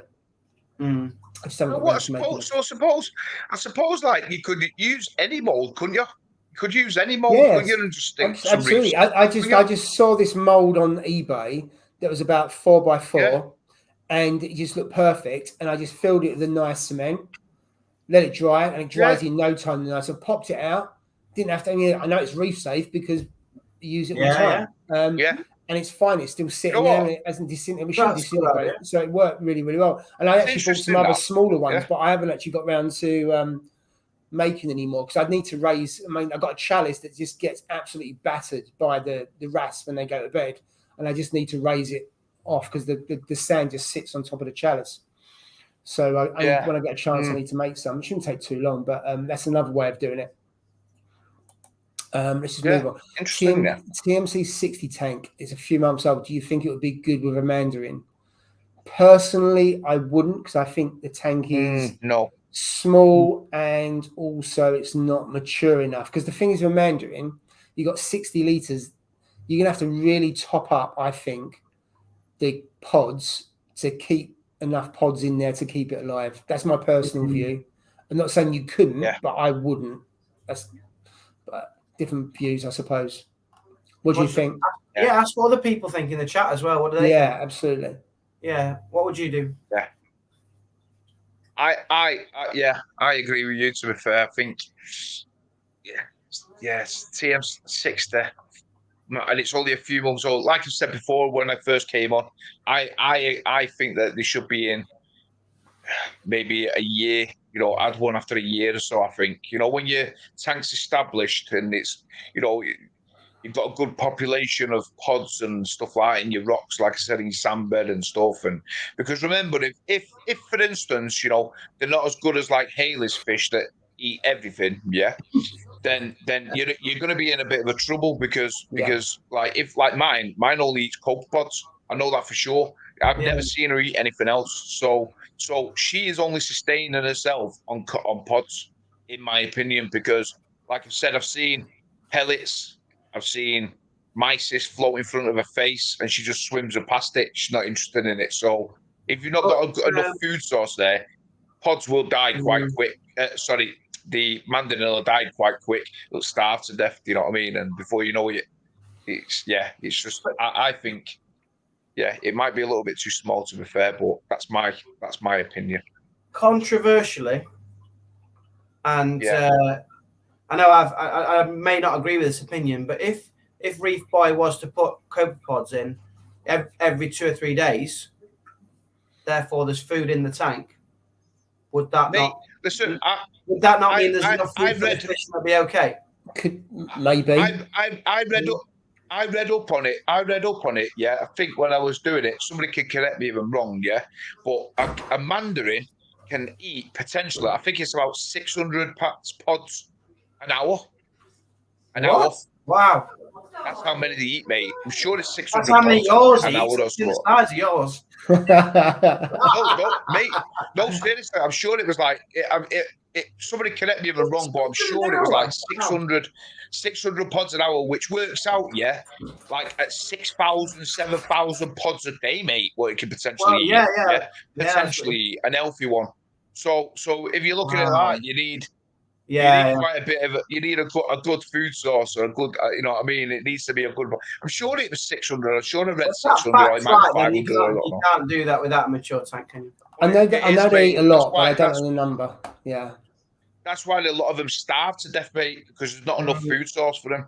And like I said with Haley's, who's is like, you know, that she's looking at hers eats the pods, and it eats what did you say?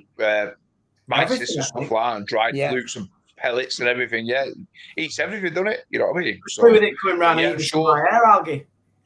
That'd be nice. Would it be good if they did air algae? It'd be good, that, wouldn't it? Yeah, that would be good. Yeah. So just move on a couple of comments. So UK Reefer has some Raja fragged and healed. UK Reefer, it's got loads. John Wright, fish paddies, the controller will shut the heater off if faulty, like Mac Date. Yeah, absolutely. If you've got the one that, if you've got the glass one and it's got a controller on the heater, if that fails, then the controller will kick in. So that's a fair point. Reef Boy going to pop down AOC tomorrow. We've got some nice deals going on. Yeah, hopefully might see you there. That's why I don't use titanium heaters in my tanks, salt or fresh water. I'm assuming that's because they haven't got a built-in heater. John saying I'm 70, so the oldest here. And then they're comparing ages, and Cole's 48. Cole's 48? I didn't think he was 48. I thought he was about the same age as me. That was, I thought he was going to say, he looks a lot older than that. That's what I thought he was going to say. Yeah. Right, let's kind of move down. America already said that they changed their clocks. I did not know that. They changed this weekend in America. I didn't know they changed. I am a terrible geography teacher because I didn't know that. I thought it was only the UK that changed it based on farming. That's the reason. Yeah, absolutely. Every day is school. I remember metal window frames, which are now back in fashion. If you follow anything on Instagram that has around people doing up houses, they all seem to have metal windows. They're definitely back in. So we had those when we moved into our very first house. And all the you mean like leaded glass? No, the actual frames are metal.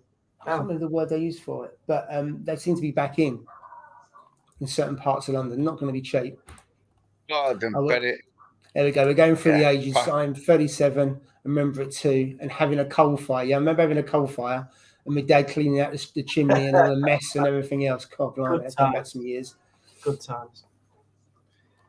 I think I might be the youngest here then. You know what? Like when people talk about like things like coal fires and stuff like that. And I always remember like my granddad, God rest his soul now. Yeah, he's been dead like 20-odd years, 25 years now. You know what I mean? Well, he died on my near my 18th birthday. So. I remember him always saying, like, he always used to say, he said, yeah, we used to have because he was one of 14, my granddad. You know what I mean? Yeah. He had 14 brothers and sisters, and he was like, and they used to have a fire underneath the bath. That's what they used to do. And they used to like share the bath, mate. So want to get in, want to get out, want to get in. So, oh my God. And we don't take for granted now, do we? Like how lucky we are, you know what I mean? 14 people in and out of the bath, you know what I mean? It's like crazy. When people talk about things like that, it always makes me laugh. Having a coal fire, stuff like that. Oh, mate. It's mad. Yeah, Critter Windows, that's the name I'm looking for. And then you've got black and white TVs and then dial-up internet. When you imagine doing a live stream, when you used to see it and the lines used to go from top to bottom and you would see it and all of a sudden it would then stop and then it'd go a few more lines, wouldn't it? Yeah. And they used to connect. I remember that. You know, exactly. When I was a kid, my dad was saying there that he used to have to he had a TV that he had to put money in to get it going. You know, it was on a thing where you put the money in to turn the TV on. I'm like, you are kidding me. Really? I thought, I'm like, I could do one of them for my son upstairs on his bloody Xbox. It'd be out to work soon enough, wouldn't it then? Yeah. Put money in it. Hey? It'd be out to work if you had mate. to put money in it. Yeah, be having a paper round, mate. That's it. Yeah. Absolutely. And there's a few more there, you know, only 3 channels, TV, and then remote control. They were good times as well, though, weren't they? I know obviously didn't have the technology. Yeah, they was. They were good times. Yeah. You know what I always say, like to my daughter, I say like you. I mean, I was born in the 80s, yeah. So like, you know, but I always say like, when I think about it, like when mobile phones come out, you know what I mean? Like, yeah, they was huge. One day they were massive. One day, you know, like they were massive. Yeah, like we was watching Only Fools and Horses, and my daughter was watching it with me, and she seen it, and she was like, "What's that?" And I went, "That's the old mobile phones." You know what they were? And she couldn't believe it, mate. She's got an iPhone, thinking, "There's no way that's a mobile phone." Do you know what I mean? And it's like, that's how far we've come in, 30 years, 25 years, mate. It's just mind-boggling, do you know what I mean? Kids of today don't know how lucky they are, mate. You know what I mean? It's simple as that. I always tell my kids that. And I remember my parents saying that to me as well. So it goes through the generations. Yeah, they'll probably tell their kids and vice versa, mate. Yeah, for sure. I think your dog's telling that peppermint shrimp off or something. Something going on behind you there, anyway. Yeah, the dog's now back in and she's playing, so she's all right. Right, so let's see if I'm the oldest reefer. I think you are, John, on the stream. I'm sure there's older than John. Yeah. 70 years, you know. There you go. And there's that there. So there's only 12 months difference there, maybe less. Oh, Tony. This is Reefing top trumps now, yeah. Who's the oldest? So there's a comment there from Lee Wilson. Hey, Lee. Hey, Lee, you all right? Yes. Lee used to have a new like online coral retailer. Yeah. Called Coral Aquatics, yeah. Yeah. Looks really good, to be fair. Really good. Some nice corals on there. No, great. Good stuff. Yeah. I know when people are shutting down and things, you know, that's a new place to go. Looks good. It looks really good. Check out for sure. Check it out. I'm just going down the comments. Gal. Saw you last week, so welcome. Gal's in the house. It's ages since I've seen Gal. Wow. Good to see you. After tomorrow, Christmas begins. Oh yeah, well, I suppose it's bonfire night. Then after that, everybody's thinking about it, aren't they? I suppose. There we go. There's the answer to your question around the frags for selling. Yeah. Take a piece of my heart when they come. Oh, there'll be some nice bits and bobs. I wonder if there's. I wonder if it's the gonnets that she's taking. I knew you would say that. Couldn't resist. I bet you'll be all over them tomorrow. I might be. Not for that tank though. No, not for that tank.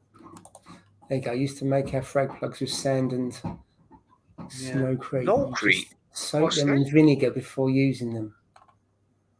Snowcrete? Never heard of it. No. It's like white concrete, isn't it, basically? Yeah, there's a comment. I think that was the answer to the 60. Yeah, for the pods. Huge refugium for him to hunt in. Yeah. Would soon wipe out populations of pods in small tanks. And I suppose, if you're adding them every 2 days, it can be really expensive. I remember doing it. Your own. Yeah. I remember doing a refugium when I first set that tank up. You know, when I first set that tank up, everybody was set. So I had one, and I had it going, and don't get me wrong, it grew. You know, the ball, the Cheeto and all that, because I had Cheeto in it, and it grew. It definitely grew. But I think it was the light. You know, the light that I had running it. It was one of those cheap ones, you know, from Amazon and stuff like that. And I think and because it wasn't doing as good as I thought, I just gave up with it. You know what I mean? But refugiums, they're so underrated because, like you said, they're microfauna that you can put in there, pods and stuff. Like I've seen some. One of my mates had one, and flip it. I don't know what was growing in it, but you seen pods. They were like that, mate. They're about ½ an inch. They were massive, huge, great big pods in the refugium. Do you know what I mean? They were massive. They were ginormous. And he done great. He done fantastic with his. He was harvesting his every week, pulling it all out. And when he pulled all of Cheeto out of it, full of pods, and he'd give it away. You know, to people who wanted it. Yeah, I want some of this, blah, and he just gave it away, mate. Full of pods of microphone. It was great. You know what I mean? But I don't know. I just couldn't get into it. I think it was just me, really, to be fair, and the light that I had. Yeah, so I've run it on the 900 of a Fusion, and I've got one of the Tunzi lights that's submersible. So actually, it's really good. Yeah. And it works really well. And I have to harvest and thin it out every so often. Otherwise, what happens is at the bottom it dies off. So I'm forever just pulling parts out, and there's always pods and other stuff in there. So I think it's probably one of the cheapest ways, once you've bought your light, of managing nitrates and phosphate. The only thing is it can actually also pull out some of the minor elements. So iodine, I think there's a couple others. So you do have to watch your minor trace elements. But then if you're doing water changes and that would help. It does tend to, I think it's iodine. I can't remember what else, but there's 2 or 3 different minor elements you can pull out. I'm sure some people will say what the elements are, but you do have to watch the minor ones. Obviously calcium, alkalinity, and that's not an issue. So if the Cheeto died, like if the Cheeto died, then does that then in turn leach the nitrates and phosphates that it's supposed to have took out back into your tank? Well, yeah, you know what I mean. Will do, because so if it died, would it leach it back into your tank? Yeah, I have had some die off, and I haven't noticed, because obviously it sucks it up and then it grows. If the Cheeto dies, it then actually leach it back in. I don't know. Maybe it would. I haven't thought about it. It's not a living thing, then, is it? You know what I mean? So it's dead, isn't it? So it's. I would have thought. I don't know. I really don't know. Thought it might have leached it back in. Yeah, I haven't considered it because it's never happened. All I do, no. Yeah, I do. So I take it all out, pick out all loads of the dead bits, and just prune it back, I suppose, and then put it back in, and boom, it just explodes again. But I find it's a really good way of controlling nitrates and phosphates. Get rid of the dead stuff, won't you? Yeah, because since I closed that tank down, I put a lot of the RAS and other, so my fish and the biolo's gone up about 3-fold. So I found that the Cheeto's growing a lot quicker. It's also got the clarity on it as well. But I run the light 24/7 to keep the nutrients going and to keep it growing out. But I found it's really good. So I would always recommend. I think it's quite a good one. The only thing is it took me about 3 or 4 months for it to kickstart because I didn't have enough nutrients in the tank. So I didn't start it off from day one. I did start it off, then it did die off. But then I waited until I had more nutrients and I started it up again. I was going to mention, you shared a post about the Max Nanos without the kit in. That was interesting. Yes. That was really interesting. They were super cheap, they were like £200. I think one was 200 and something, and the other one was 300 and something. But I think if you look at what would I have bought it just with the tank? I might have, because I would have used one of my different. I would have used a different light. And I would use a different pump. I probably wouldn't have bought a skimmer. So maybe I would have. 300. So that tank of yours, the Peninsula, isn't that 300 without? Yeah, it was. It's about 330, something like that, without any of the. You don't get. I don't think you get the return pump. I think you might get the tubing in that. You get the sponge in that, but you wouldn't get the pump or the skimmer or the light. I'm trying to think what else you get. Well, you get quite a lot. Have you got? Is the stand separate? Stand is separate altogether. Yes, so you can buy just the tank on its own for free. I think it's $320 or $330. That one, which is if you're doing an upgrade or a downgrade, or you want to buy a second-hand kit, then I think it's quite good value. But if you was to buy all of that kit, it probably costs more. So I think if I'd gone for a skimmer, I probably would have gone for a Tunzi 9004. I've had that before. Really nice skimmer, really, really quiet. Light, I would have used one of my existing ones, but I've got to say I'm really happy. Other than the skimmer and the return pump's a bit noisy as well, I'm pretty happy with it. So is that something Red Sea's done? They're now selling it without the kit, or is it just the shop that's doing that? No, it's Red Sea. So a bit like the Red Sea reefers, because your Red Sea reefers, Steve, you just get the tank, don't you? You get all the parts work, but you don't get anything else like the light or your auto top off or anything like that. Well, call it the deluxe model, don't they? Which comes with all the stuff and all that, don't they?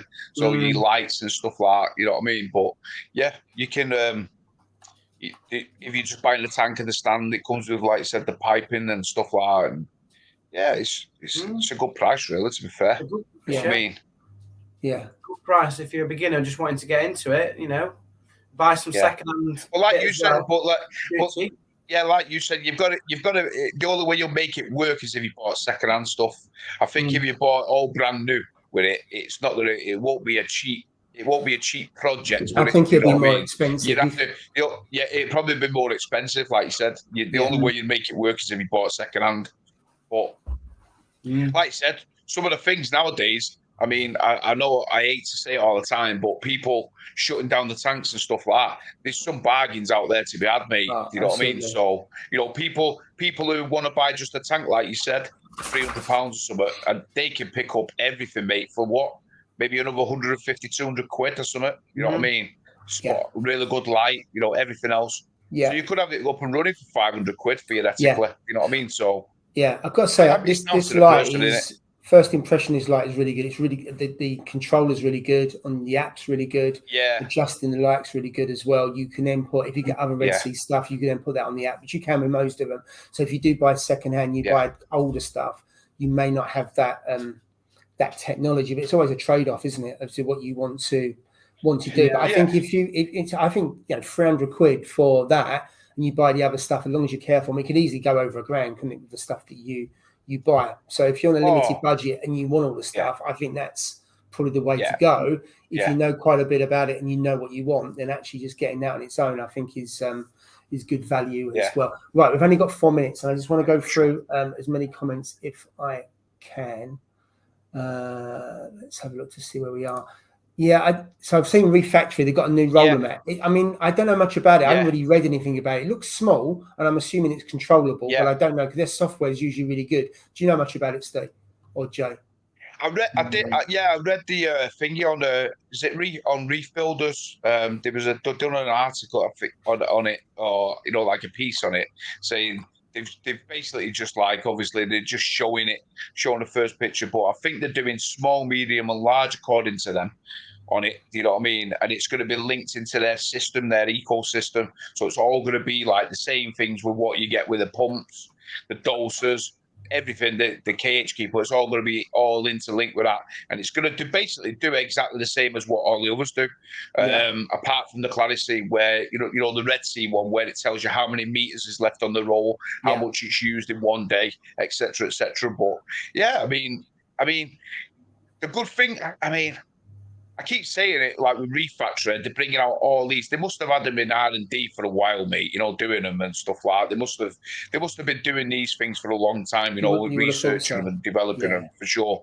But they're bringing out everything, aren't they? And what they just want a whole. It wouldn't surprise me if they brings out tanks. Not tanks yet, with all of their gear on it. Everything is, so it's just like you buy their tank and you've got their whole ecosystem on it. You know what I mean? And I think eventually that's what will happen. With them, you won't need to buy any other companies. You know what I mean? Stuff. I think that's what will happen with them. Their software certainly seems to be really good from what I've seen, whereas some of the others struggle a bit more. So if you've got that, you can probably then plug and play any piece of their kit, and they'll just keep adding and adding to it. So you say you've got the full ecosystem that you can do, and as you say, it's just a tank that's missing. It's just a case of whether they want to go down that route or not. Wouldn't surprise me, mate. Yeah, it wouldn't surprise me. I would have thought, but and another person, I don't know who mentioned it to me. About somebody mentioned on the live stream when I said it kept on disconnecting my Reef KH keyport, and I was like, what the hell? And they said switch it to 2.4 gigahertz because that's the only waveband that it would work. On mine it was switching from 2.4 to 5. I had it on dual, on dual banded, so it was going switching, alternating, and that was the reason why it was tricking. Since I've done that, 10 out of 10 is next clicked off. That's all. It's like anything, just dialing it in, isn't it? Yeah. Right. Okay, let's go through. I have a dual file. Coals are roaring. That sounds nice. I think today's like officially a really cold day. Like we had a proper cold day. It was like 2 degrees when I got up this morning. It's freezing. Really nice. Yeah. What's this? My kids were totally confused about vinyl LP. I think if you look at it, if you look at cassettes and LPs, I was going to say they're when you selling showed more than they did for years and years. So they're on the way back. And then, really, I mean, albums, vinyls are really expensive. They're like 20, 25 quid. Yeah. Yeah. Right. Just going through. Yeah. That's what John's put. Oh my God. Wind up, grab a phone. I don't remember that. Trip down memory lane. Oh, mate. Absolutely. Right. I'm coming to the end of the comments. Oh, cheers, John. Very kind, John. So that's quite good comments. Oh, yeah. And we're out of time, and Ruby, my dog, is barking, so she must know it's 10 o'clock. Thank you, Hayley. She knows it's bedtime. She wants to get off this and go to bed. Something like that. Yeah. Yeah. Right. Anyway, next week, I think we're on yours, Steve. I think it must be because it's mine and then yours. Yeah. Hopefully, Ross will be back next week, so that'll be the four of us. So that'll be fantastic. Yeah. But as always, thank you for watching. Also, thanks for coming back after we haven't been on for a few weeks either. So, I really appreciate it. So, have a great weekend, and we'll speak to you next week, hopefully. Enjoy your weekend, guys. Cheers. Have a weekend. Cheers.